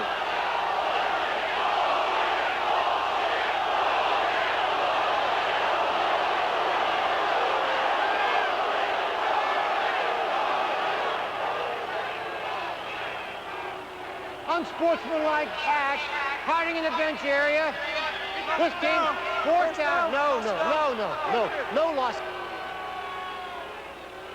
Well, John Corker wants the ball right there. He wants a loss of down, but it'll be 4th down. They'll have to punt it over. The call, unsportsmanlike play on Los Angeles because the player, Wyman Henderson, came out of the bench area without reporting into the official. Unsportsmanlike act, hiding in the bench area. That is an amazing. That's the old sleeper play. You remember the variation of the old sleeper play where you hide a guy? Now let's see if we can see. Jeff Partridge throwing from punt formation, Here's Wyman Henderson, number 22, along the sidelines, but apparently did not report to the official. He hid in the bench area, came off the field illegally. Let's see if we can get a better look at it. We can't see that he's hiding, but if he did not report to the official and came from the bench late, then it is an illegal play, an unsportsmanlike act. We still can't see that he comes from out of bounds or that he was indeed hiding in the bench area as was called by the official. But that's something, you remember when you used to play touch football, the old sleeper play, Tim? Well, right now, John Hadel is talking with the referee, Bill Parkinson. He is extremely upset. At the end of the third quarter, there's your score. The divisional playoff will continue after this message and a word from our local stations. Number 16 is on to punt it after a very controversial call, and we'll explain that right after this punt play. No fake this time. This time he gets the punt off, and it takes Walter Broughton all the way back to the 25-yard line, and it'll die right on the line. Now, Jack Pitkus, the head's linesman, number 62, is the man that made the call on that last controversial call. He has talked with John Hadel. John Hadel says a player can come out of the huddle anytime and line up anywhere he wants. Jack Pitkus says he can't be within 5 yards of the bench area. Very quickly, let's go down to Ted Dawson, see if he has more on the situation. Thank you very much, Tim. I was just talking with John Hadel. He plans to file an official protest with the league commissioner over that. He said the official is dead wrong. Henderson came out of the huddle. There's no way they can call that play. That's John Hadel's view. All right, Ted. It is without a doubt the most controversial call of this ball game, and certainly one that we haven't seen made all season. LA tried to fake punt in the opening game, lost to Denver. That was unsuccessful after Denver diagnosed the play. Here's a flag drop here. If we get a chance, we'll try to show you the play again because it was a terribly controversial call.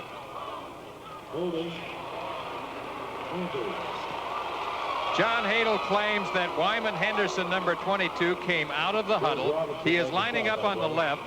Jeff Partridge throwing from punt formation.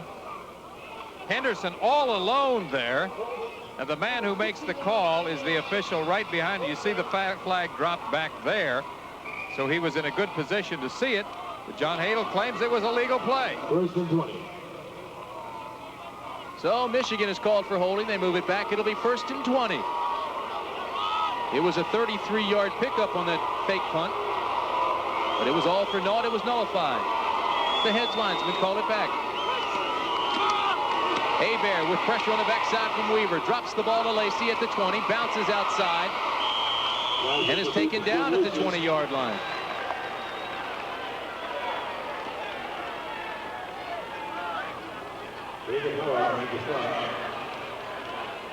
Tim, as you look at the third quarter numbers, you can see how this game has really gotten closer. Total yards very close there, 280 for Los Angeles, 223. LA still dominating in terms of their time of possession numbers, and that's a surprise because Michigan, along with Birmingham and Philadelphia, has been one of the top TOP teams, time of possession, in the league this year. The key still, I think, 3 turnovers for Los Angeles. A gain of 5 for Ken Lacey. It'll be third and 15. 13 minutes, 36 seconds remaining in this ball game. Michigan leads by a point. This ball intended for Derek Holloway. Daryl Patillo was the defender over there, and it was close to pass interference, but a good no call.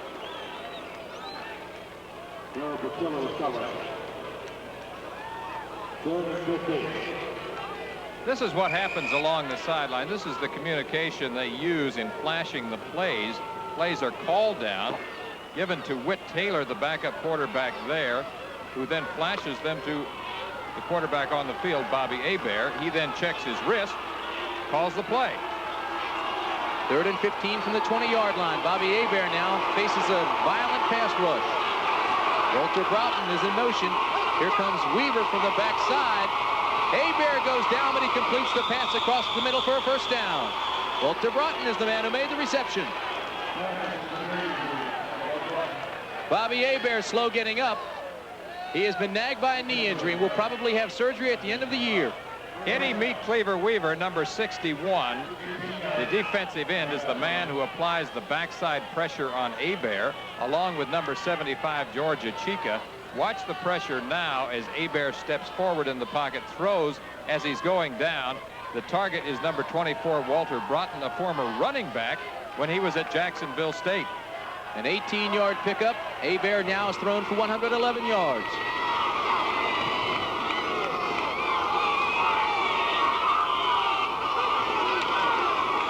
Hebert on first down, throws. This time Holloway breaks the tackle, has another first down to the 40. Howard Carson, the linebacker, knocks him out there.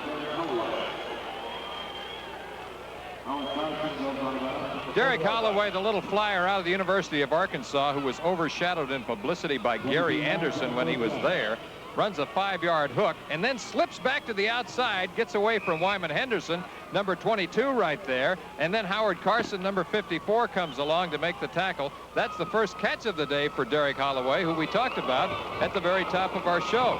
Pound for pound, he is one of the strongest men in professional football. Despite his diminutive stature, he bench presses 375 pounds, squats with 580. That 22-yard pickup moves it to the LA 40.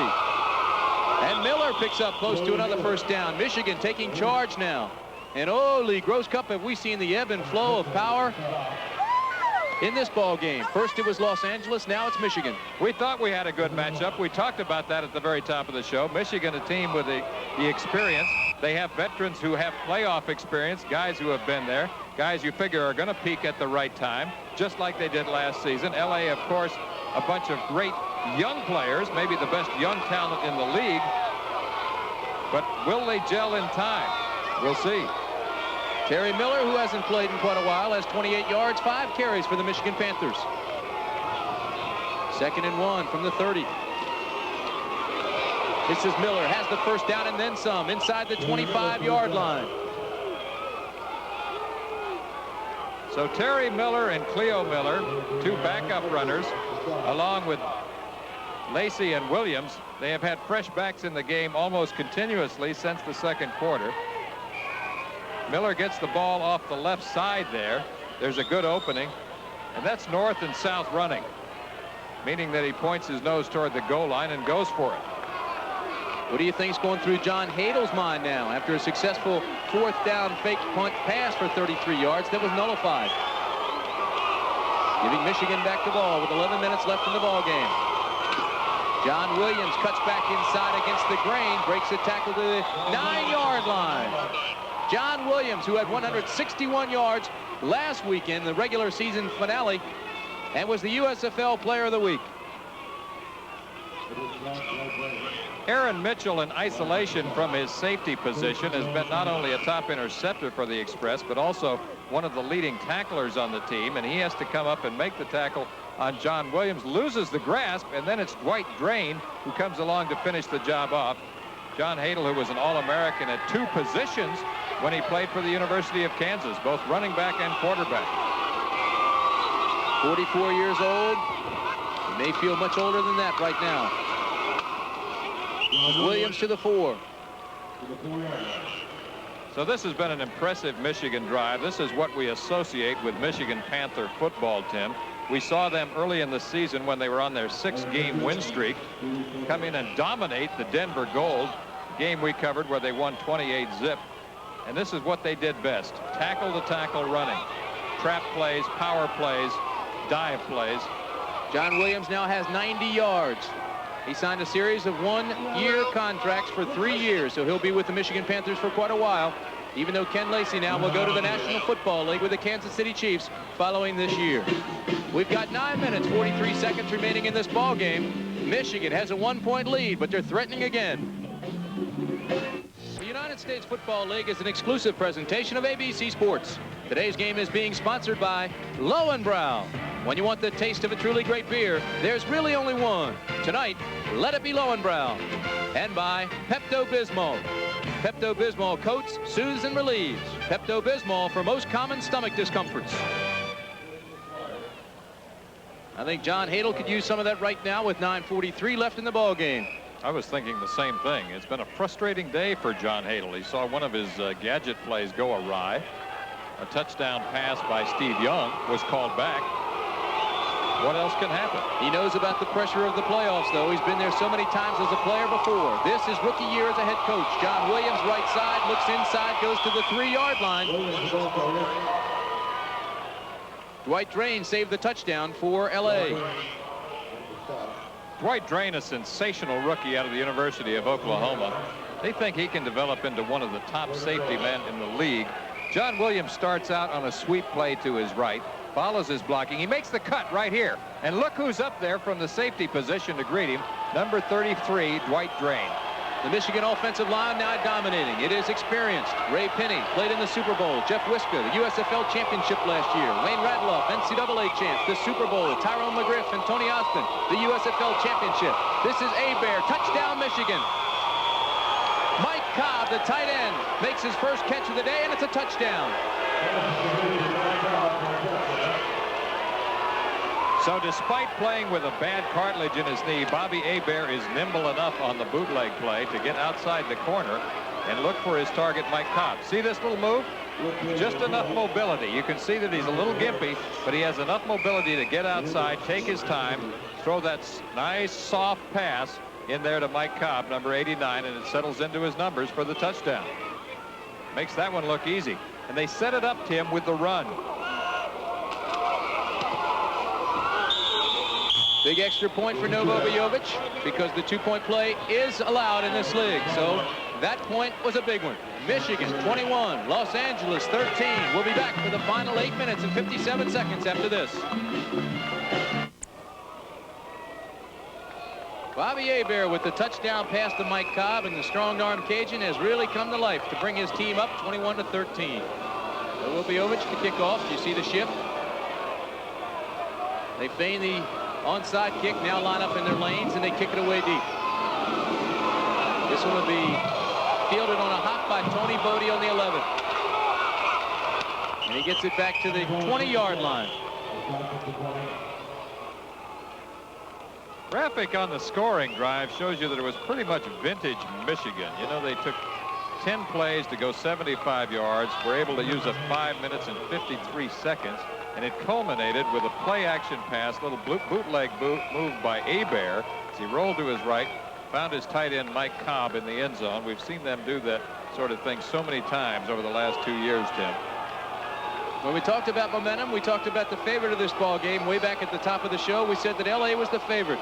Lee Grosscup said, don't count out the defending champion Michigan Panthers. And oh, have they played well. Young escapes one tackler, now looks upfield, tucks it away and gets up to the 26-yard line, and he is punished for it. Well, we're looking to see if Young gets up. He doesn't. He's slow getting up, and he's going to leave the ball game, I believe. No, he's going to go back in. He really took a lick. Kyle Borland and Ray Bentley were the tacklers who came up and really nailed Steve Young. Steve Young looked a little dizzy, though, as he was getting up. One of the things he does so well, of course, is the scramble move. Escape dimension, moves out of the pocket to his right, comes here. Now watch the collision right there. The man who gets the first hit and the hardest hit is Kyle Borland, number 52, but also applying the pressure are Tipton and Bentley. Boy, Bentley really may have given Young a headache. Spinning, turning, driving goes Mel Gray for the first down, and this is where the Young Express must come of age. Right now, here's Ted Dawson. Thank you very much, Bobby Hebert, with a sensational drive, but I noticed you favoring your knee and holding it when you came off the field. How is it? Well, it's hurting me a little bit. It feels like it's starting to lock up on me, but if I can keep it loose, I think I'll be all right. Is there any question in your mind that you can continue to play? Yeah, I can play. I just got to, play with a little pain, but the game's not over. We just got to get the ball and score again and forget it. Bobby, congratulations to you. Bobby Hebert. Timmy? Bobby's had that nagging injury for quite a while now on the knee. He may have to have knee surgery at the end of the season. He hopes that's not very soon. Here's the wide receiver screen to JoJo Townsell, who breaks the tackle and gets up close to another LA first down. You know, it's been a bittersweet season for Bobby Hebert with record-breaking performances, but he also has had 22 interceptions.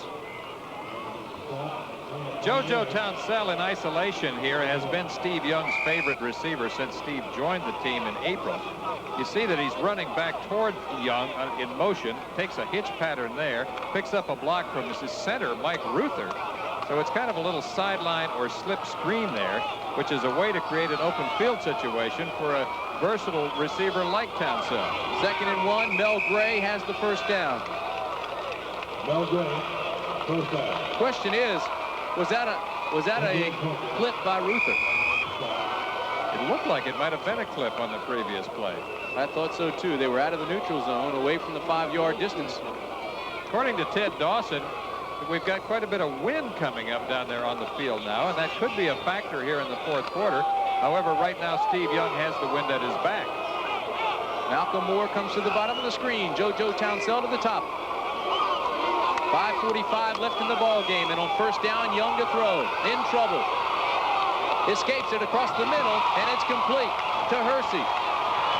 If he hadn't caught the pass, there would have been pass interference, I do believe. Watch Ray Bentley go piggyback on Hersey. David Hersey, who we've talked about from his H-back position, has executed this play well. Double motion, up the seam, hooks to the outside, and here is the aforementioned piggyback maneuver that Tim Brandt just told you about. Ray Bentley, the leading tackler on the team, who we spotlighted in our pregame show, has probably been the most consistent player over the 2-year span for the Panthers. A 6-yard pickup, it'll 2nd and 4. This is Mel Gray. Mel Gray will be a yard shy of the first. Now remember, Tim, you mentioned this while we were away, trailing by 8 points now. Should Los Angeles score, I think we can almost certainly expect the 2-point play. No one does that better than Steve Young, because when he rolls out, he has the option to run or pass. 21-13 is the score. Michigan leads with 4:35 left in this game. It is paramount now that LA maintains its composure. 3rd and 1. This is the pitch back to Gray, and he won't make it. Matter of fact, he loses a yard, and it'll bring up a very critical, crucial 4th down situation for John Hadel, Steve Young, and the LA Express. Replay of the 3rd and 1 situation. Hersey, the H-back, is in motion. Pitch to Mel Gray, number 30. Watch the work of Vito McKeever coming up from the secondary, Tim, number 36. He really shut that play down. With that adrenaline really has to be flowing now on both sides of the line of scrimmage. John Hadel, the biggest decision he's had to make with 4 minutes and 3 seconds left, trailing 21-13. He's got a 4th down situation.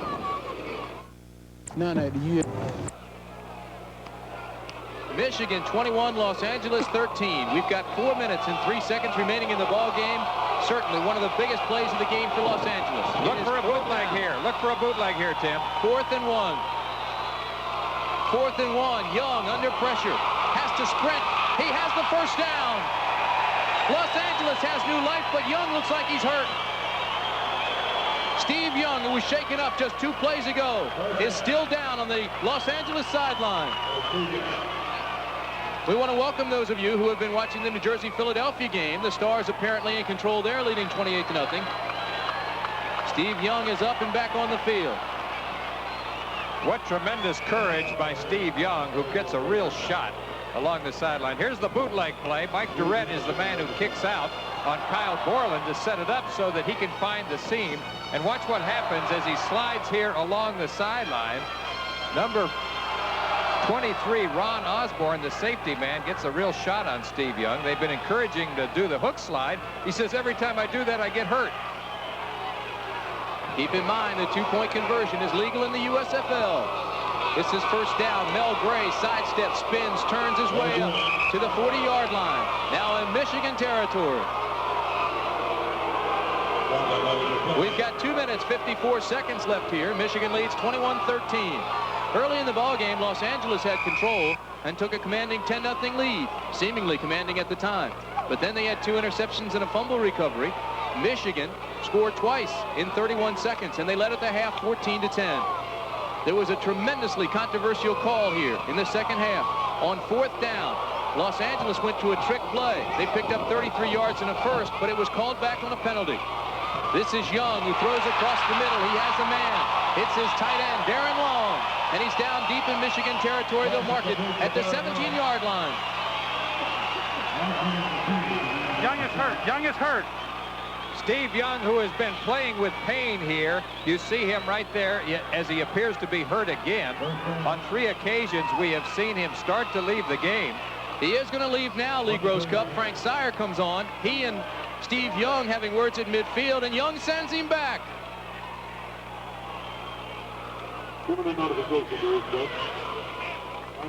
Steve Young was sacked as he released the ball that time, and he went to his tight end, Darren Long, out of Cal State Long Beach. Watch the pressure applied to Steve Young as he takes his drop. It's number 79, Larry Bethea, who is the leading sacker on the team for the Panthers. That's Long, number 89, who caught all those passes from Todd Dillon when he was at Cal State Long Beach. Young in his first professional playoff game is 14 of 27 for 205 yards. We've got 2 minutes now. And the Express putting the pressure on the Panthers. The winner of this game goes on to the Western Conference Championship. Los Angeles trails by 8, but the two-point conversion is an option in this league. LA is 4 of 5 in the two-point conversion this season, 3 for 3 with Steve Young. This is first down from the 17. Young under pressure, throws across the middle, and it's dropped, but there's a flag down, pass interference. It was intended for Malcolm Moore. Ron Osborne, number 23, and Oliver Davis, 21, with the defensive backs out there covering. Steve Young, what a gutsy performance here in the fourth quarter. He was popped earlier by Kyle Borland and Ray Bentley. He was shaken up, did not leave the game. He came back 2 plays later. Osborne tagged him again. Both times, Steve Young got the first. Personal foul. Roughing the passer. Number 57 will be accepted. So, Robert Pennywell was tagged first. That penalty is declined. John Corker roughed the passer. They accept that penalty, and that'll move the ball down inside the 10-yard line. John Corker, the USFL Defensive Player of the Year last year, is the man who comes in and hits Steve Young with a late shot. Called there for roughing the passer. 1 minute, 55 seconds remain from the LA Coliseum. Tim Brandt, Lee Gross Cup. This game has been everything we thought it might be, Tim, and more. The Michigan Panthers, the defending USFL champion. The Los Angeles Express, 10-8 on the season, getting stronger every game. Malcolm Moore in motion. The give is to Kevin Nelson. There's a flag, and Nelson is taken down quickly by number 79, Larry Bethea.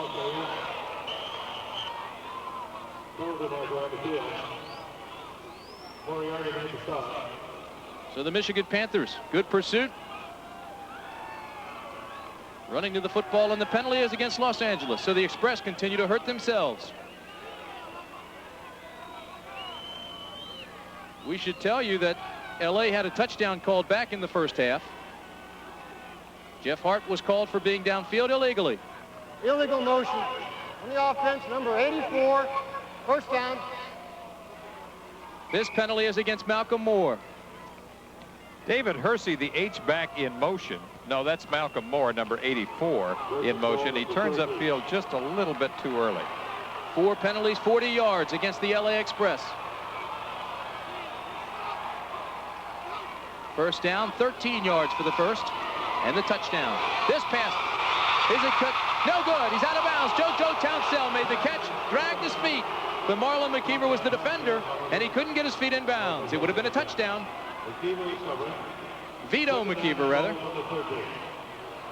The very end of this play will give you a closer look at the call. Remember, this is a 2-foot league. That means both feet must be in bounds. And it looks right there that he drags both feet and that they are indeed inside the marker there. It looks like a perfect play. Well, they just showed the replay on the big screen here at the LA Coliseum, and you can hear the reaction of the crowd. So controversial calls continue to go against Los Angeles. Hersey in motion. Young, draw play, Kevin Nelson. Nelson gets back to the 12-yard line. David Tipton is the man who trips him up.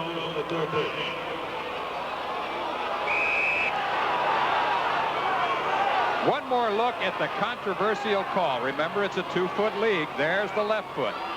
That's good. Here's the right foot. That looks even better. Well, he's got white shoes on, and they're also taped, and on that white line, it's a tough call for the official. Good reminder. 1:08 remaining. Third down. This is Young. He's under pressure. Escapes. Young to the 10. The 5. To the 1-yard line. Did he get in? He thinks he did. The official says no. They'll mark it at the goal line. Oh, my. Steve Young. Gutsy play. Takes it down to the 1. Watch Steve Young get away from Carlton Rose. Watch this. Watch this. No, it's number 76. John Banaszak gets away from. Tony Bodie gets a block there. Steve Young appears to hit the flag, which is part of the goal line. That would have given him a touchdown. He thinks he's in. Oliver Davis is the man who makes the tackle, but they're calling it on the 1-foot line. Let's see if he hits the flag. He appears to. And his hand was over. His hand was over, but the ball was not. Remember, the rule is the ball must break the plane. It's 4th and goal from the 1. The give. Touchdown, Los Angeles.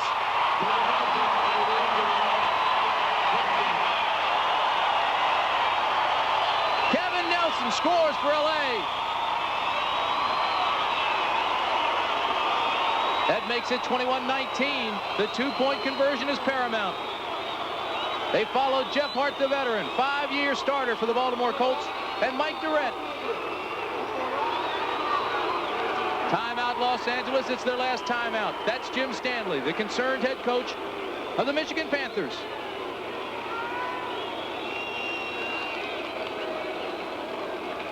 Another look at the touchdown as Kevin Nelson slashes off the right side and cuts underneath the closing linebacker. Jeff Hart and Mike Durrett apply the block. That was a good move to go low. By going low as he did, Kevin Nelson was able to squirm into the end zone.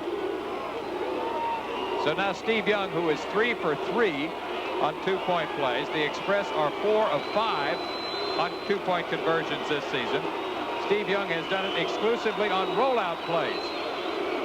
So you would assume he would go with some type of rollout, sprint out, or bootleg action. That would give him the option of either running the ball himself or dropping the ball off to one of his receivers. 80-yard drive, 16 plays, took 8 minutes and 5 seconds. LA has gone on 4th and 1 3 different times today, and they've been successful. They now go for the biggest play of the ball game, a 2-point conversion. As Lee Gross Cup just amplified, they are 4 of 5 in 2-point conversions this season. 3 for 3 with Steve Young. Mel Gray and Tony Bodie are the setbacks. Long count, fake to Bodie. The corner is open for Young. 5, touchdown, extra point, 2-point conversion. It's all Steve Young.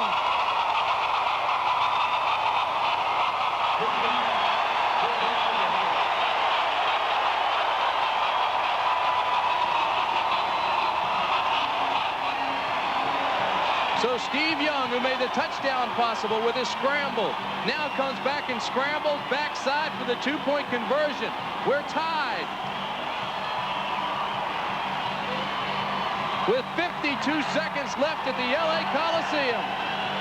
Steve Young, who learned his craft from Lavelle Edwards at BYU, looks to his right, scrambles back to his left. Watch the block by Mike Sherrod, number 86 on Mike Edwards, number 53, the 2-point play.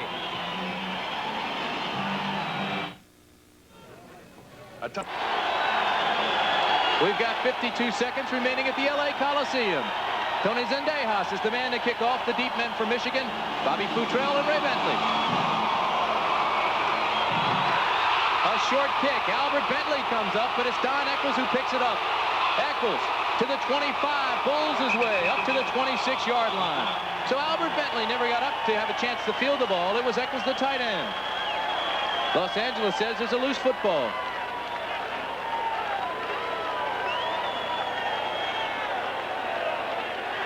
We told you the drive lasted 8 minutes and 5 seconds. The 2-point conversion, perhaps the biggest play of Steve Young's career. The winner of this game advances to the Western Conference Championship and play the winner of tomorrow's Arizona-Houston game.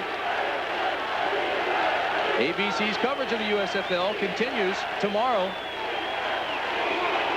Lee Grosscup and I will be in Birmingham, Alabama for the Tampa Bay-Birmingham game. Many viewers in this area will see Arizona, Houston. Derek Holloway and Anthony Allen, along with Ken Lacey and Terry Miller. Those are the skilled people, along with Bobby Hebert, your quarterback. Hebert under pressure, backside, drops it across the middle. Ken Lacey drops the football over the middle. Right now, the hero of the day, Steve Young, is with Ted Dawson. Ted? Thank you very much, Tim. Steve Young, an incredible drive. You just kept coming, but physically, how are you? Are we going to be able to go into overtime? I think so. I'm a little fuzzy, but, you know, the ribs again, they got them again, but when you're in a game, it's pretty loose, so I don't think it'll bother me right now. John Hadel tried to pull you out of the ball game, and you said, no, I want to keep going. It's just little things that you need a little break for a second, then you're ready to go again. Steve, congratulations. A sensational drive. We'll see you in overtime. Okay. Steve Young, Tim? 39 seconds remain. Steve Young sat out the ball game last week at Arizona to rest those ribs and try to get them to heal. Here's the draw pad play to Lacey. And look at the emotion of 33 Dwight Crane. Quite a contrast here between Los Angeles and Michigan. Los Angeles, perhaps the youngest club in the USFL, with 42 players on the roster of 50 rookies or second-year players. Michigan, the defending USFL champion, certainly more experienced.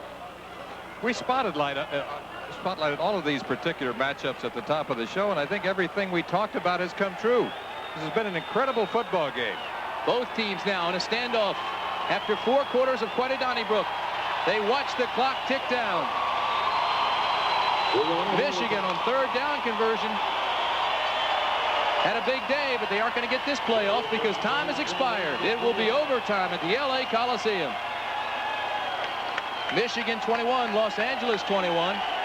And they will now have the coin flip at midfield to see who gets the ball and when.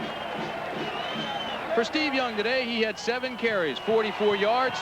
In the passing department, he was 14 of 28 for 205 yards. Of course, earlier this year, he became the first man in professional football history to rush for over 100 yards and throw for over 300 yards in the same game. That was against Chicago. According to the Alliance Sports Bureau, he's the only man in pro football history to ever have achieved that feat. The great-great-grandson of Brigham Young. Tail is tail, right? You're going to call? He calls heads. He calls heads.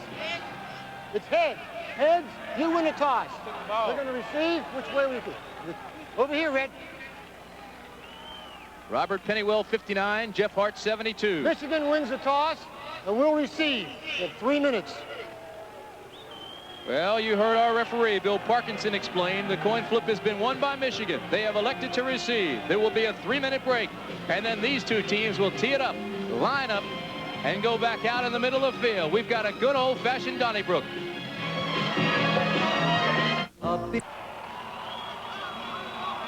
We're back at the LA Coliseum. Tim Brantley, Grosscup. They have put 15 minutes on the clock. We'll play until one team scores. It is sudden death. If there's a tie at the end of the 15 minutes, we'll put 15 back and we'll start again. This is Albert Bentley up the left side, returning the kick by Tony Zendejas. Michigan has played 2 overtime games this year. They won them both. Novo Biovic kicked the winning field goal against Houston. They won that one 31-28. They also beat San Antonio 23-17. Los Angeles has been in overtime twice. They have won them both. 23-17 over Memphis, 27-24 over Houston. Tony Zendejas kicked the field goal to beat Houston. The winner of this game, I repeat, advances to the Western Conference Championship to play the winner of tomorrow's game between Arizona and Houston. Anthony Allen comes to the bottom of the screen. Derek Holloway to the top. Ken Lacey, John Williams are your setbacks. Just underway in overtime, 21-21. This is Hebert. 3-step drop, has Holloway up at the 46-yard line. And Lee Grosscup, let me turn to you and ask if there is some adrenaline that stops flowing a little bit after that long 3-minute break. I don't think so. In fact, in hot weather like this, it could be a break for them to come back. It's just a little something to get you refreshed. And, you know, we've talked about the courage of Steve Young. Let's not forget Bobby Hebert, the Cajun Cannon. He's been playing with pain today, too. He's had a bad cartilage in the knee, which will probably require surgery once the season is completed for Michigan. Hebert now 10 of 20, 135 yards, 2 touchdowns.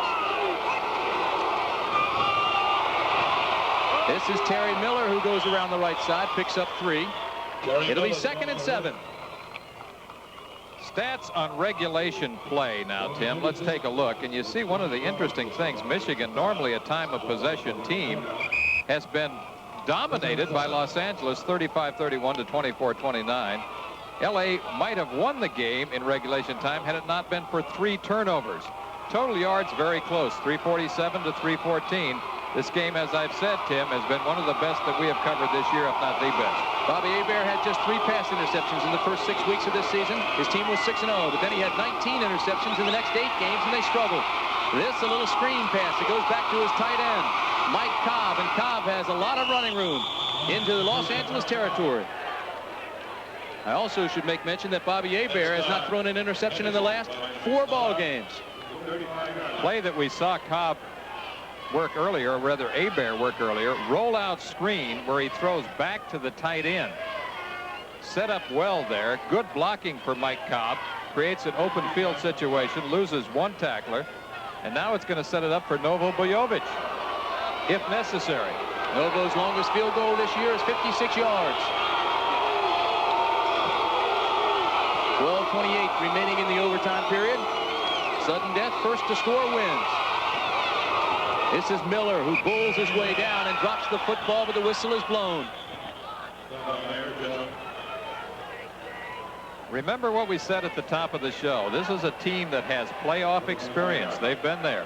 The Panthers were here last year. They are the defending champions, and they have veterans with playoff experience. Bobby Hebert now 11 of 21 in the passing department for 165 yards.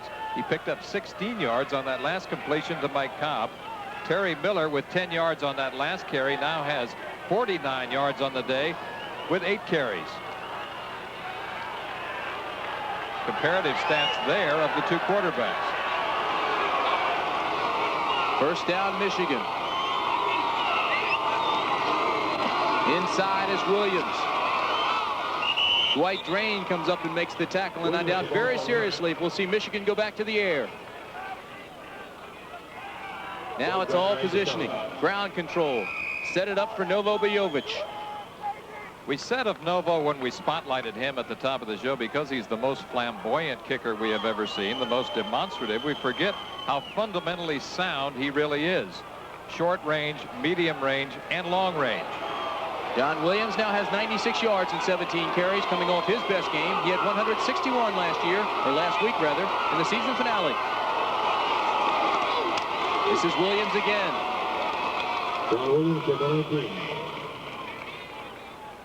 John Williams trying to run the long trap play off the left side, a play that's been effective for him throughout most of the season.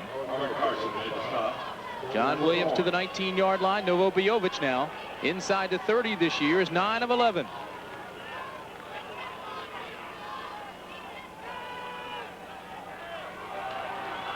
Michigan has 2 timeouts remaining, and Jim Stanley wants a timeout now. Both teams have been given 2 timeouts for this overtime period. Michigan uses its first. OT is exciting. It is, but you have to wonder now, the young team that is out there for the LA Express has to have its head on a swivel, has to be searching a little bit with his confidence shaken against the wall here. A field goal can win it. They know that, and they know they're going against one of the game's best in Novo Bojovic. So it's going to take a sensational defensive effort now by the Express. You have to wonder, too, if the defense might just gamble it a little bit, show a lot of man defense, try to play some games up front, get the linebackers to fill quickly and jar the ball loose. They can afford to do that because they can pretty much assume that Michigan is not going to pass. Let's take you back and show you how we got into overtime. Los Angeles had its back against the wall. Turnovers had hurt the Express badly. The touchdown was by Kevin Nelson, number 3, who went off the right side behind his blockers. He snuck underneath the coverage there, kind of squirmed into the end zone. That set up the 2-point play by Steve Young.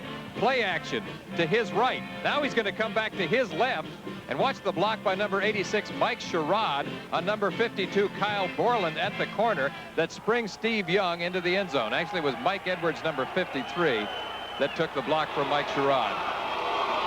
Third down, call it 5. Big play for Michigan. Play action. Hebert under trouble. And under that pressure, he bounces the ball out of bounds. The crowd wanted intentional grounding. There is no call. But it'll bring on Novo Bijovic on 4th down to try to win it. The crowd may have a point. I didn't see any eligible receivers in the area.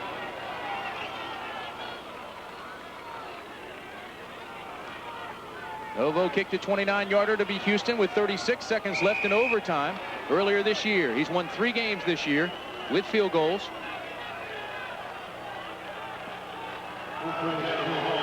He sets this ball and tees it up at the 27-yard line. That'll make it a 37-yard attempt. Between the 30 and 39, he's 5 of 8 this year.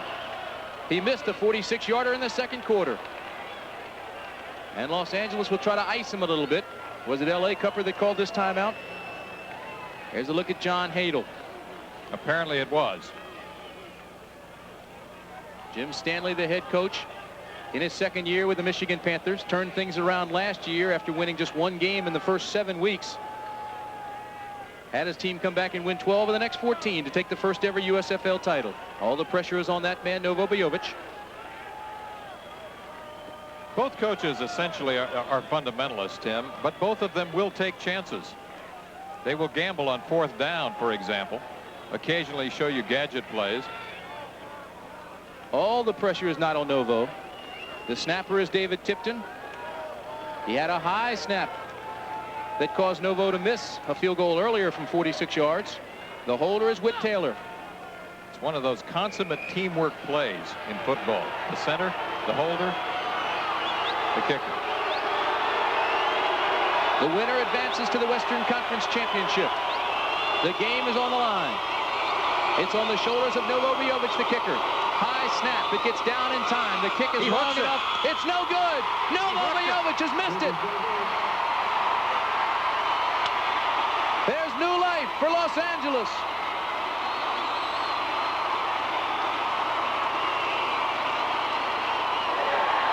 And there's new life for John Hadel. And again, David Tipton's snap looked a little bit high.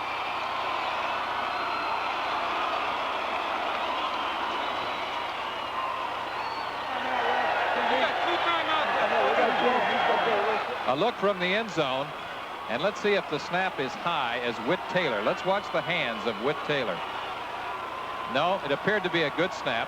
The ball is put down well. Novo simply hooked this one, it appeared to me, Tim.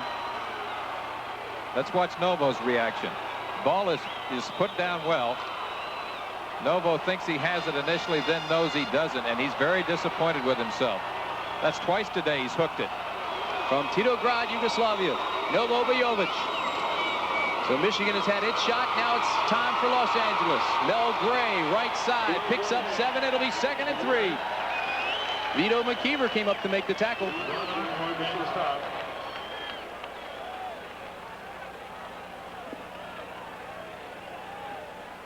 So everything we said in this division playoff at the top of the show has come true, Tim. All of the individual and collective matchups that we spotlighted have been in evidence today. We've had everything we ever wanted in this ball game, and maybe a little bit more. Malcolm Moore comes to the bottom of the screen. JoJo Townsell to the top. Tony Bodie, and this man or your eye back, Mel Gray. Mel Gray has the first down for Los Angeles. Kevin Nelson and Mel Gray have taken turns running from the fullback or ace-back position today and have been particularly effective on that play, the power pitch, and also on the blast play. We have not seen Kevin Mack. We talked about the trio of runners at the very top of the show. Kevin Mack has not been in evidence today, but Mel Gray certainly has. 23 carries now for 84 yards. You saw John Hadel give the play to David Hersey. This is Mel Gray, who jitterbugs and sidesteps his way to the 42-yard line. John Hadel knows about the pressure of playoff games. As a quarterback of the Chargers, Hadel led San Diego to the Western Division title in 1963, 64, 65. He won the AFL title in 1963. He had a couple fair runners that year, though, in Lincoln and Lowe. A very dejected Novo Bijovic.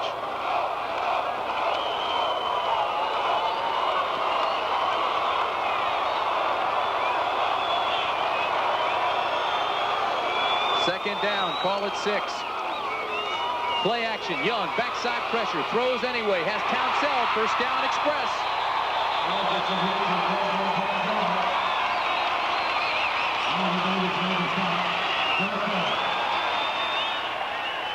Safety blitz was on by Tom Moriarty. Play action pass by Steve Young. Looks first to his right and then comes back to his left to number 26, JoJo Townsell, who's covered there by cornerback Oliver Davis, number 21. Good call and good execution by Steve Young. Sid Gilman, the father of the modern passing game, who was an offensive consultant here in Los Angeles, calls Steve Young one of the greatest he has ever seen. Here comes the blitz by the Panthers. The give is to Mel Gray, and he picks up 1, maybe 2. But Mike Edwards, the linebacker, was coming. You mentioned Sid Gilman, you mentioned John Hadel. Maybe we should also mention Don Klosterman, the general manager. It's a reunion for them. All of them were together back in the early 60s with first the Los Angeles Chargers, then the San Diego Chargers. Steve Young guided Brigham Young to an 11-1 record last year, number 7 national ranking. He caught the winning touchdown against Missouri in the Holiday Bowl. A 14-yard trick pass. First ever reception for Steve Young. This is Tony Bodie in motion. Again, there's pressure. This time he drops it off to Kevin Nelson, and Nelson gets back to the line of scrimmage. Ray Bentley was the linebacker who read the play, kept his leverage, used the sidelines, played it inside out, and made the tackle. Ray Bentley, who has 93 solo tackles on the year with 43 assists, breaks through the wall right here and makes the tackle on number 3, Kevin Nelson, who was trying to take that little slip screen and get into an open field situation. It brings up 3rd and long. The Express are 3 of 9 today on 3rd down conversions. Freddie Scott and Malcolm Moore, twin receivers, top of the screen. On 3rd down conversion, they hit 40% of them. This one is no good. It was intended for Malcolm Moore. The fans wanted pass interference on Bob Futrell, and so did Moore.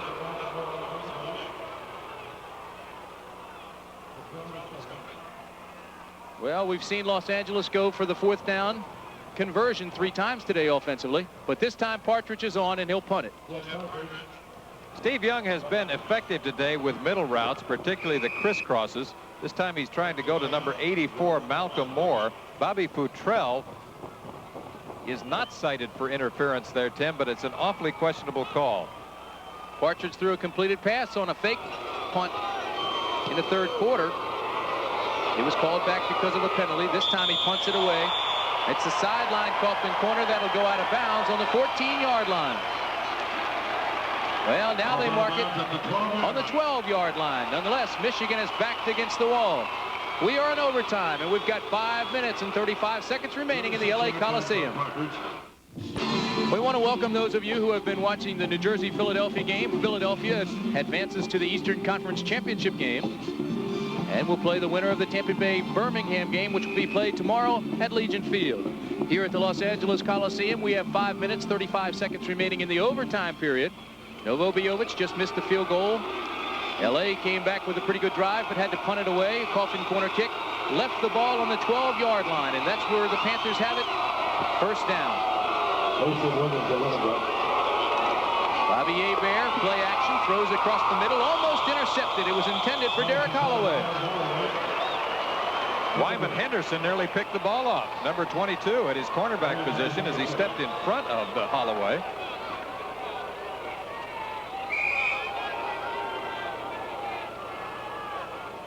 Philadelphia has advanced with a 28-7 win over New Jersey. That eliminates the Generals for the year. And Philadelphia, last year's runner-up, the team which lost to the Michigan Panthers in Denver, advances to the Eastern Conference Championship.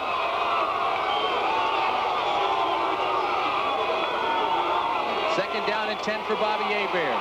Has plenty of time. And a receiver across the middle. It's complete to Ken O'Neill, who takes it up to the 45-yard line. Big play for the Panthers. Dwight Drain, the defender, had to take him down from behind. Ken O'Neill out of Idaho State. Ken O'Neill is wide open here as he sneaks up the middle. He goes across and then up, and he gets into the seam of the zone coverage there. Dwight Drain is the only man who can bring him down, and he runs him down from behind. That's what's sometimes known as a sneak pattern. Los Angeles had gone to a pass defense. They had loosened up. They had put in an extra defensive back, and the middle was open for the tight end O'Neal. Hebert now 12 of 23, 198 yards. Flags fly this time. It looks as if Georgia Chica may have jumped too early. False start on the quarterback, number 11. Oh, my. They mark it against Bobby Hebert.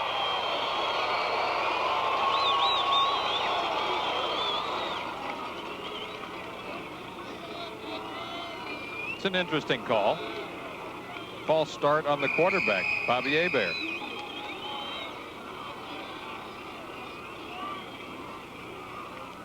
I didn't see it, unless he drew him off with an uneven cadence. But that's legal. Let's go back a play. Ken O'Neal, who made the big catch, did not play in the first 16 games this year. Only one catch in the regular season. It is 1st and 15 for the Panthers. Anthony Allen in motion. Hebert with time, drops it off across the middle. And Derek Holloway has not much time. Let's go downstairs now. Here's Ted Dawson. Thank you, Tim. Steve Young, what's it like sitting here on the sidelines knowing it could end at any second? Well, we got our chance and we didn't take advantage of it. We're not going to get many chances in overtime. If we get another one, we've got to do it right now. You tried running a lot the last time. Will you pass more if you get back out there? I hope so. Okay, Steve Young. Tim, you heard it. All right, Ted, you see the numbers on Steve Young. Gutsy performance by him. The final drive inside a minute in regulation. He was hurt twice, but stayed in the ball game. When John Hadel sent Frank Sire into the ball game to replace him, Steve Young said no way, sent Sire back out, and ended up scoring the 2-point conversion. Nickel defense now for LA. They're in man coverage. Now dropped back into his zone. It's almost intercepted. It is by Dwight Drain. Dwight Drain at the 40. Now backpedals, loses ground, but nonetheless, a big turnover, and Los Angeles gets the football back. So LA went to a nickel defense, showed man, dropped off into his zone, and confused Hebert a little bit and made the interception. It's a good point. Hebert did appear confused, and he's tentative. Watch as he throws here. He appears very tentative. Straight drop back, good protection. He's aiming for Derek Holloway. See that? He doesn't finish.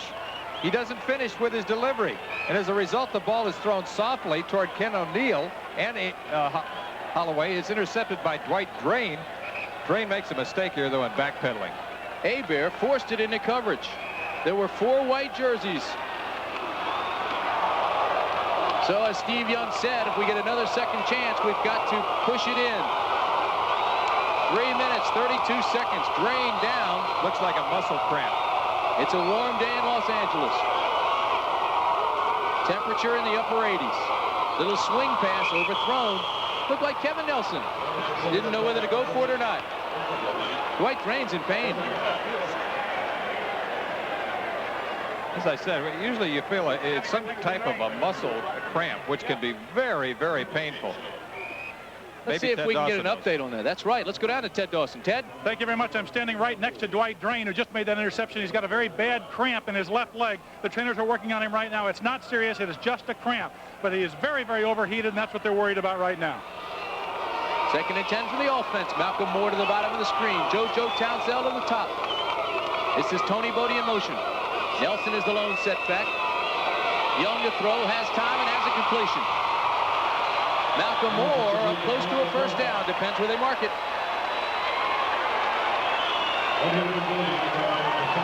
The way they're marking it, it will be a first down the way they're marking it, Tim. Mike Edwards, the linebacker, and Oliver Davis, the cornerback, came up to make the tackle. Malcolm Moore, who is 6'5" and out of USC, is coming in from his wide receiver position from the outside in. He's covered by Oliver Davis, but his curl-in route is successful. And Young is right on the numbers there as he gets the first down yardage. This is Nelson, right side. Good play by the linebackers on that side. Robert Pennywell, Kyle Borland maintained containment, kept everything inside, strung the play out, and made the play. We are in overtime at the LA Coliseum. We've got 2 minutes, 23 seconds remaining. Michigan 21, Los Angeles 21. The winner of this game advances to the Western Conference Championship. to play the winner of tomorrow's game, Arizona and Houston. Los Angeles with a dramatic comeback in regulation. The hero was Steve Young, who ran it in on a scramble for the two-point conversion to tie it. This is Young on 2nd and long. Has the completion. There's not much yardage there. Tony Bodie may have picked up 4.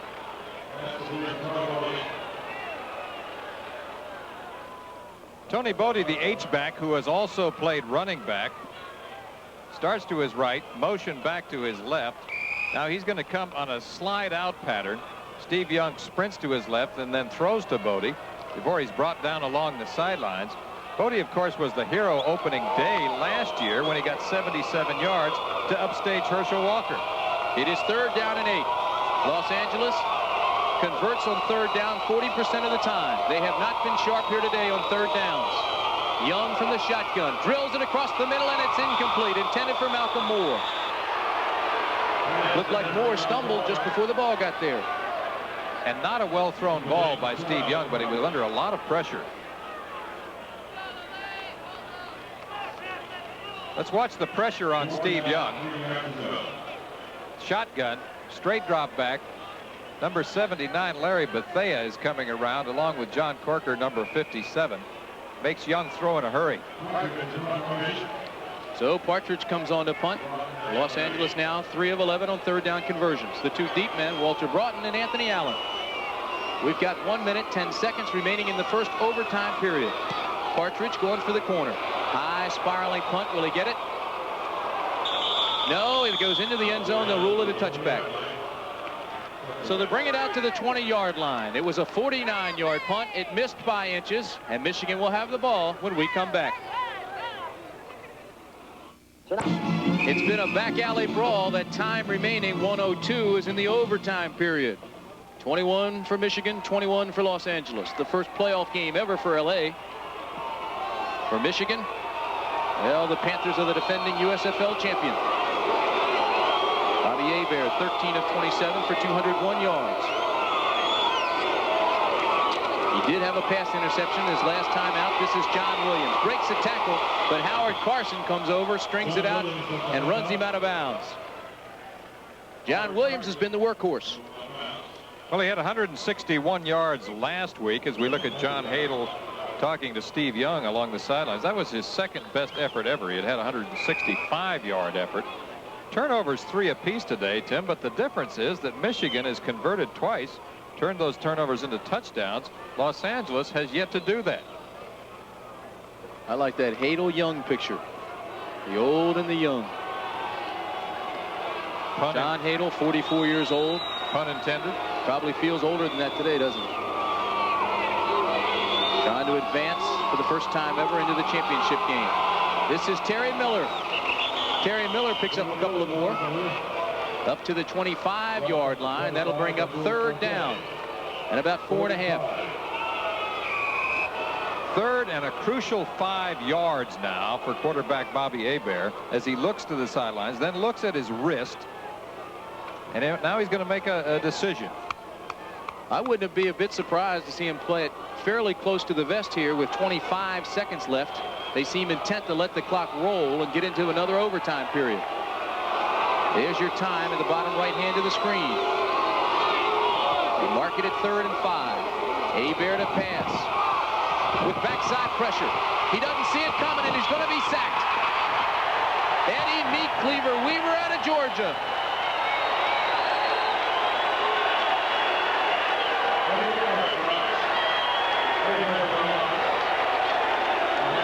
Sack of the day for Eddie Weaver.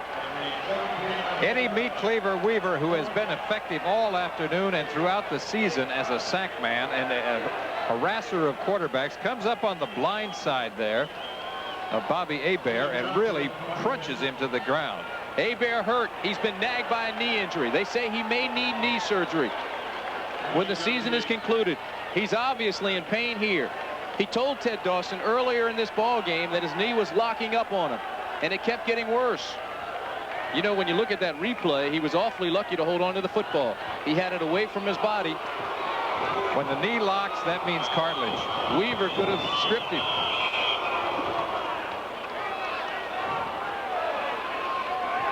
Hebert leaves the game.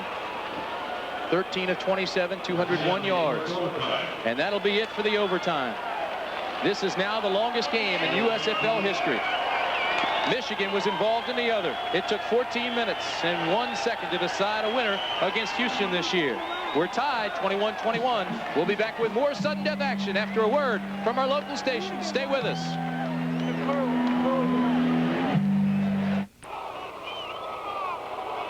We are back at the LA Coliseum. Our score 21-21. Overtime period. This second overtime now, they don't have a flip of the coin. They just pick up where they left off at the end of the first OT. It is the longest game in USFL history right now. Skip Johnson gets off a boomer. It's taken by Dwayne Gunn rather. And Dwayne returns it to the 45-yard line. This game could have been over long ago had Novo converted. Tim, reflecting back to the first overtime period when Michigan got the ball and drove to the 27-yard line, this 37-yard attempt by Novo Bojovic is hooked to the left side here. It appears like it's going straight originally, then it begins to fade. He had hooked it, and we saw earlier his disappointment.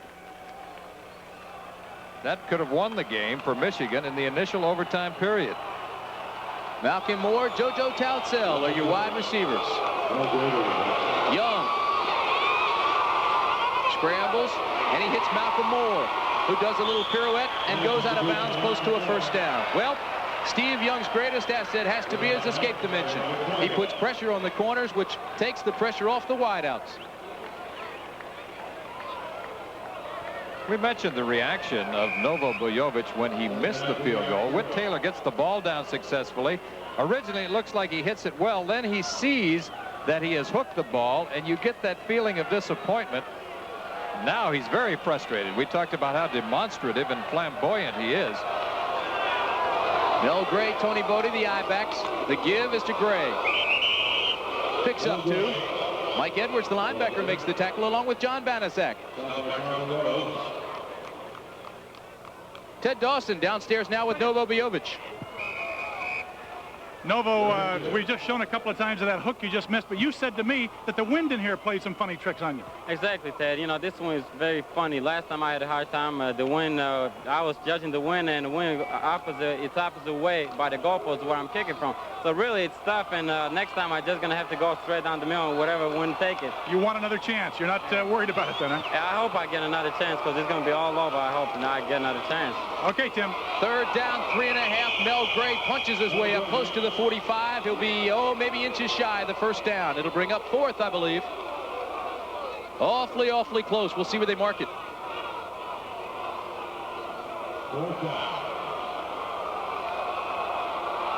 Tony Zendejas is the field goal kicker for Los Angeles. They're going to go for it. Goal was 46 yards against Michigan.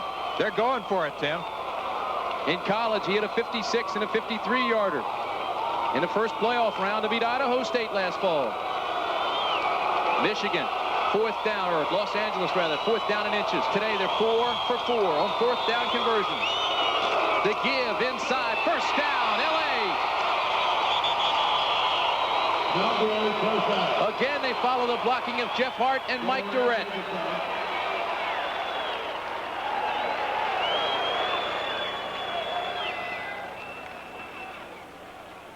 Highway 60.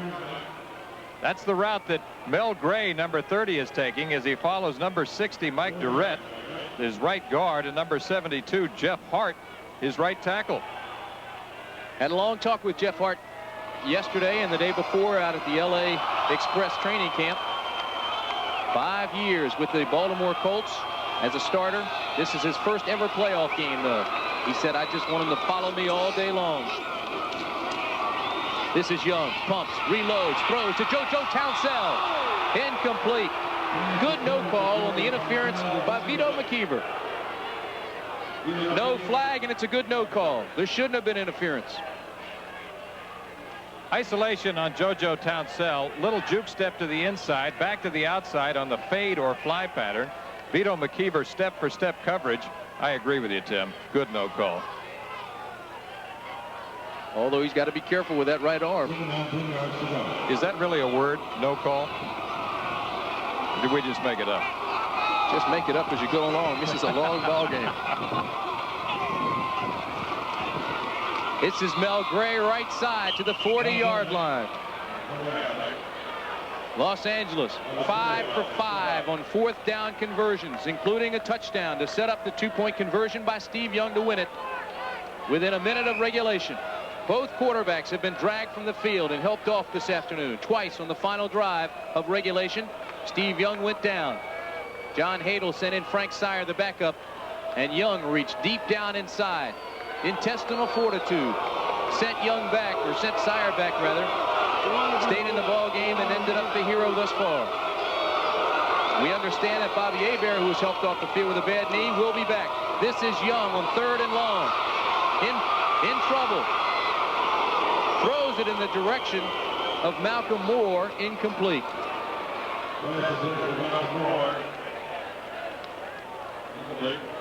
And Young is shaken up again. Ground level look here at Steve Young. Well, we're not going to see it right now, but you can see that Steve Young has been shaken up again, as you said. We saw him hurt in the ball game against Oklahoma 3 weeks ago on a controversial late hit. That was by Clay Rule in that game. This is Los Angeles, 3rd punt in the overtime. Jeff Partridge is the punter. And if he gets it to the corner, it should back up Michigan, but he won't. It'll hit on the 20 and get a Michigan roll. They will not have that bad field position. Let's see how Steve Young got hurt. Steve Young throwing on a 3rd and obvious pass situation, takes a 7-step drop, tries to apply some of that escape dimension, and then he's hit by number 93 by the Michigan Panthers. That's Jay Hayes, the defensive end. It looks like he may have fallen on his wrist or his thumb. Well, he's obviously hurt. He's obviously in pain. They are working on that right thumb. A 17-yard punt by Jeff Partridge. That's the 2nd time we've seen him go for the coffin corner, shank it just a bit, and come up shy. Reflecting on Steve Young's thumb, I was thinking about it, Tim. It might affect the way he takes the snap from center. It's his right thumb, so it's not on his passing hand, but it could affect the center snap. Whit Taylor. Back is Whit Taylor. We saw Bobby Hebert leave the ball game. His knee was injured. He ends up 13 of 27 for 201 yards. Whit Taylor gives it John Williams, and Williams has a hole. Breaks 2 tackles, gets to the outside. Close to a 1st down for Michigan. Well, let's try to get an update on Steve Young now. Here's Ted Dawson. Ted? Thank you, Tim. I think you can see they're putting ice on his right hand. As you mentioned before, Steve is left-handed, of course. It is not the thumb. It's the meaty part of the hand. However, Steve says he will be able to play if the Express gets the ball back. Gutsy performance by Steve Young today. Bobby Hebert has paid his dues, put in a very, very tough afternoon. He's had cartilage problem, will need knee surgery at the end of this year. Whit Taylor, very competent, came in and replaced Bobby Hebert against San Antonio and pulled that game out of the fire for Michigan. Then started against Oakland. They lost that one. He was removed as the starter. Bobby Hebert came back. The give that time was to Cleo Miller. Cleo Miller, 9 years in the NFL for the Browns and the Chiefs. Has only 2 touchdowns, Cupper, in this league, both of them in playoff games. However, we've seen him at times be effective as a lead blocker, as well as a tough short yardage runner. Russ Jensen is warming up. I'd like to know who he's warming up with, because I bet on the other side of those passes is Frank Sire, who would be the replacement if Young can't come back. This is John Williams. John Williams. On 3rd and inches, and he has the 1st. There's Frank Sire. Most prolific passer in Big 8 history during his time at Kansas. Grew up here in Southern California. Frank Sire, 2-2 as a starter, beat Oakland and San Antonio, lost to Jacksonville and Arizona. 10 minutes, 2 seconds remaining in the 2nd overtime period. That carry puts Williams at 111 yards for the afternoon in 21 carries. He had 161 yards and 15 carries last week. USFL Player of the Week. First down, Whit Taylor with time, throws across the middle, intended for Miller. It's intercepted by Aaron Mitchell. Mitchell brings it back to the 40, to the 38-yard line. Aaron Mitchell.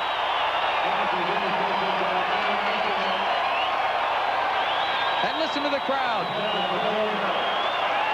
Aaron Mitchell had 2 interceptions in the playoffs in 1980 for the Dallas Cowboys.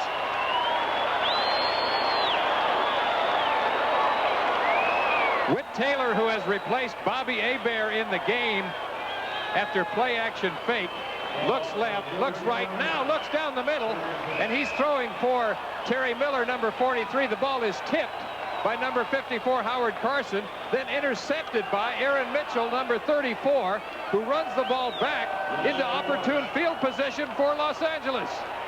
2 National Football League veterans, Howard Carson, Aaron Mitchell, the tip and the interception. We've got 9 minutes, 12 seconds in overtime, the second overtime. This is Kevin Nelson, who spins, turns, and drives his way back up to the line of scrimmage. Great pursuit by the defense. Frank Sire was warming up, but Steve Young has returned to the football game once again, Tim. We are already in the longest game in USFL history. This makes me think back to 1962 when Houston played Kansas City. Malcolm Moore comes to the bottom of the screen. JoJo Townsell to the top. The motion man is Tony Bodie.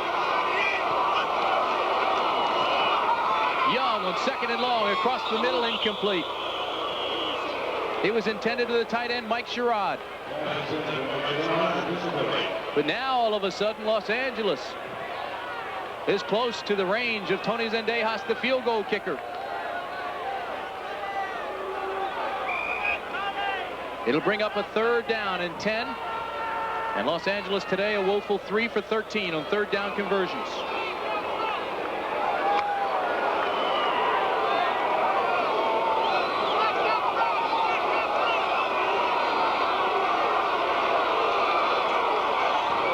Shotgun formation, 3rd and long, flags fly.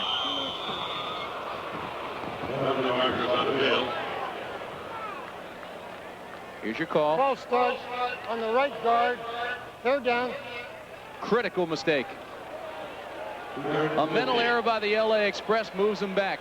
And every yard now is critical. It's paramount that they gain yardage, not lose it.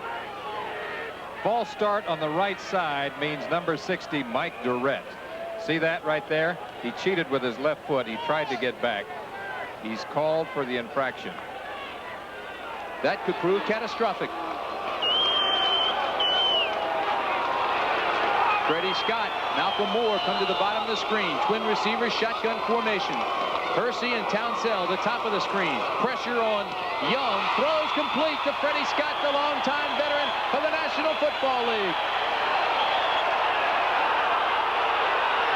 And another controversial call.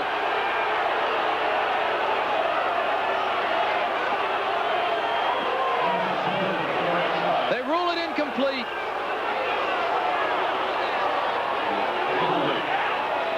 It's an incomplete pass.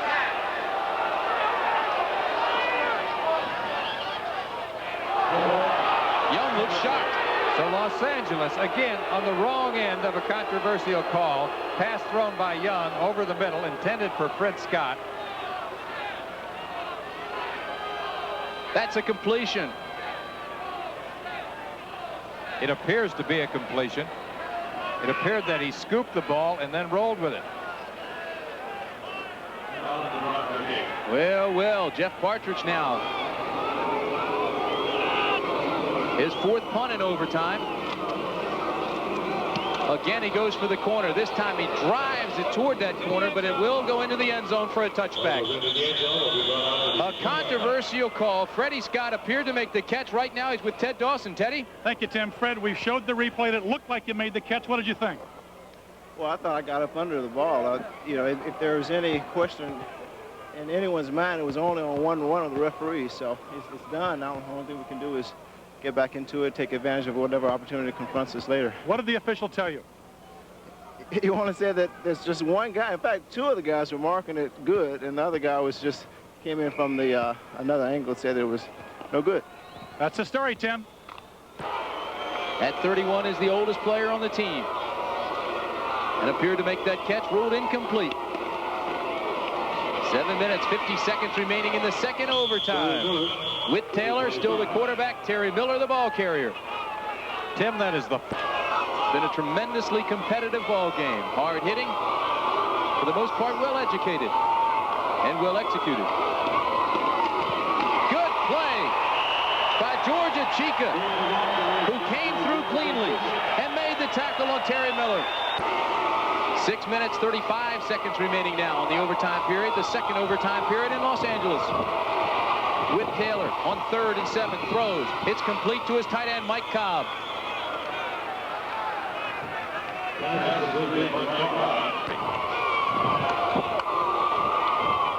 From the 34-yard line, Michigan has first down. This is Miller, and Miller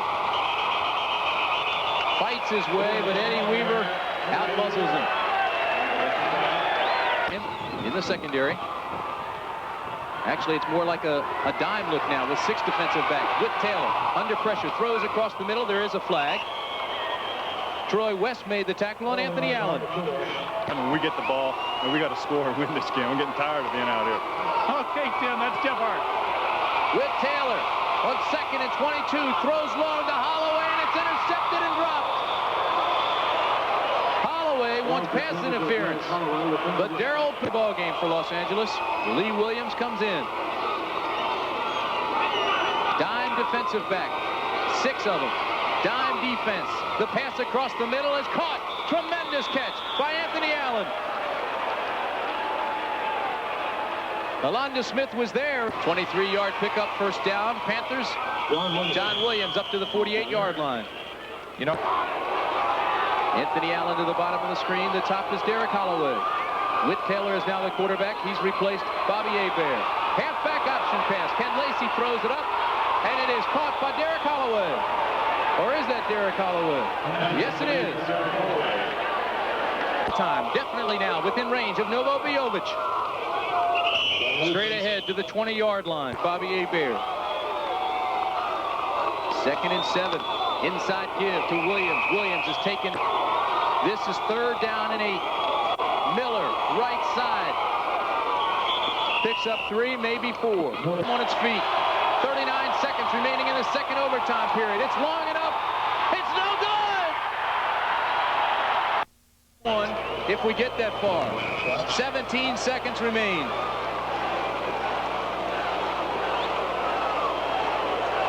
The game that went on forever. Oh, but it's fun. I'm having a good time. How about you, buddy? I love it. And that'll be it. So, Steve Young, number 8. The great-great-great-grandson of Brigham Young comes off the field. We are now told this is the longest game in pro football history. The score, the defending USFL champion Michigan Panthers 21. The Los Angeles Express 21. We'll be back. 6 equal payments, the same as cash. It's Tom G. Washington. Now that it is the longest game in pro football history. The defending champion Michigan Panthers against the Los Angeles Express. We are deadlocked at 21. There is exhaustion on both sides of the field.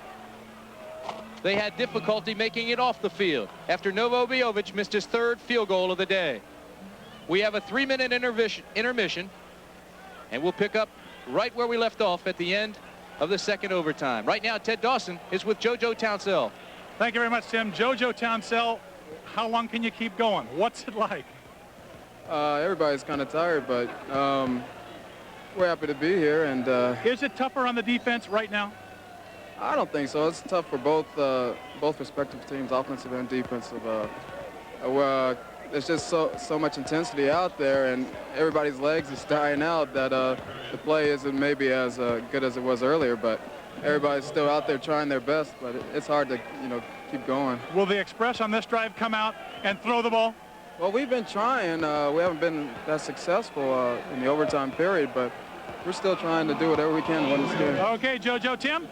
It was Michigan that won the toss for the first overtime period, and they elected to receive. They continued play at the end of the second overtime period. Now, Michigan kicks off to Los Angeles to start the third overtime period. It's Tony Bodie to the 20, to the 25-yard line. And there's good coverage by the Michigan special teams. Time elapsed 4 hours, the longest game in pro football history. Tim Brandt and Lee Grosscup from the LA Coliseum. There's a rule in this league, a dress code, where your socks have to be pulled high. And it looks from here, and we are way up, that Steve Young has taken his blue socks off. This is Steve Young, drops, throws, has a man. It's JoJo Townsell to the 43-yard line. First down, Los Angeles. Vito McKeever, the defensive back. That's a big play for the Express. They now have good field position, Tim. First down from the 44. Young with time, backside pressure now, gets out of it, throws, it's complete. This is Mel Gray. Mel Gray to the 46-yard line. Oh, what a game Steve Young's playing. The 1983 Heisman Trophy runner-up to Mike Rozier. And the most accurate passer in NCAA history. Played for Jim McMahon for another. Zimmerman cramping along the sidelines now. You talk about Young's accuracy. He completed 14 of 16 passes for 87% against Oakland earlier this year. Young throws. JoJo Townsell is open to the 30. Almost breaks away to the 23-yard line before Oliver Davis can take him down from behind.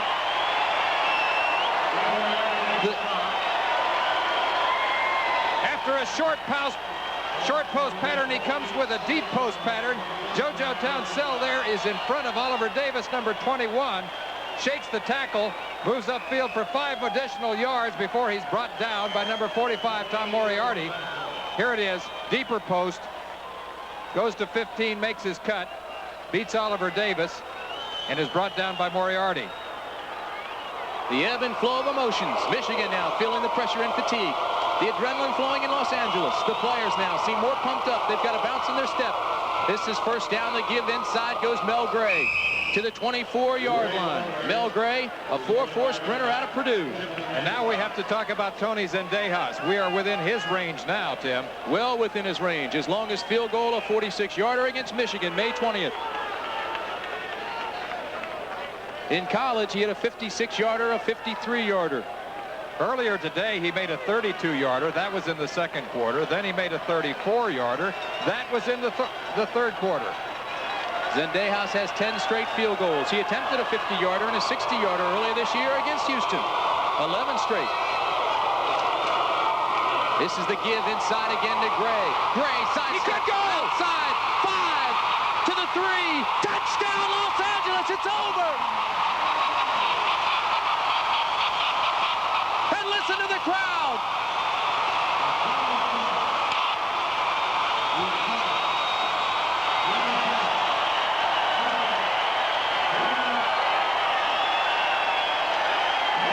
Most of the players on both sides of the field are overcome with emotion and frustration.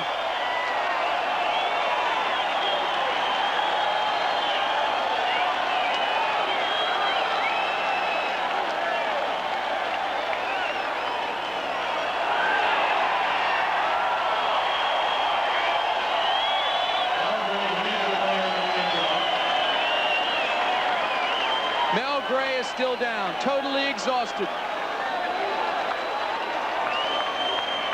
A fitting finale to the most incredible game in USFL history. Mel Gray starts left, back to the right, traverses the field, makes a cut to the outside. Now it's a foot race. He beats number 36, Vito McKeever, on a 24-yard run. 4 hours and 3 minutes. This game is history. The Los Angeles Express, in their first playoff game ever, have not only made history, they have advanced to the Western Conference Championship, where they will play the winner of tomorrow's Arizona-Houston game. Let's go down quickly now to Ted Dawson. Thank you very much, Tim. This is Ted Dawson. This is Mel Gray right here on the sideline. As you can see, the trainers are working over him. He just scored the winning touchdown in the ball game, but he is almost unconscious. He is still conscious, but he is laying here. He says he's got a very bad pain in his left shoulder. So the trainers are working over him right now. I think you can see this camera shot here of all 3 trainers working on him. right now, but Mel Gray scored the winning touchdown in this game. He is conscious, but it's still a little too early to tell just how badly he's hurt. Once again, the final score, Los Angeles 27, Michigan eliminated from the playoffs 21. The game lasted 4 hours and 3 seconds. Travel arrangements made through and a promotional fee paid by United Airlines. United flies to Hong Kong from more top business centers with 3-class Royal Pacific service. This has been an ABC Sports presentation, recognized around the world as the leader in sports television. This year, the Olympic tradition continues.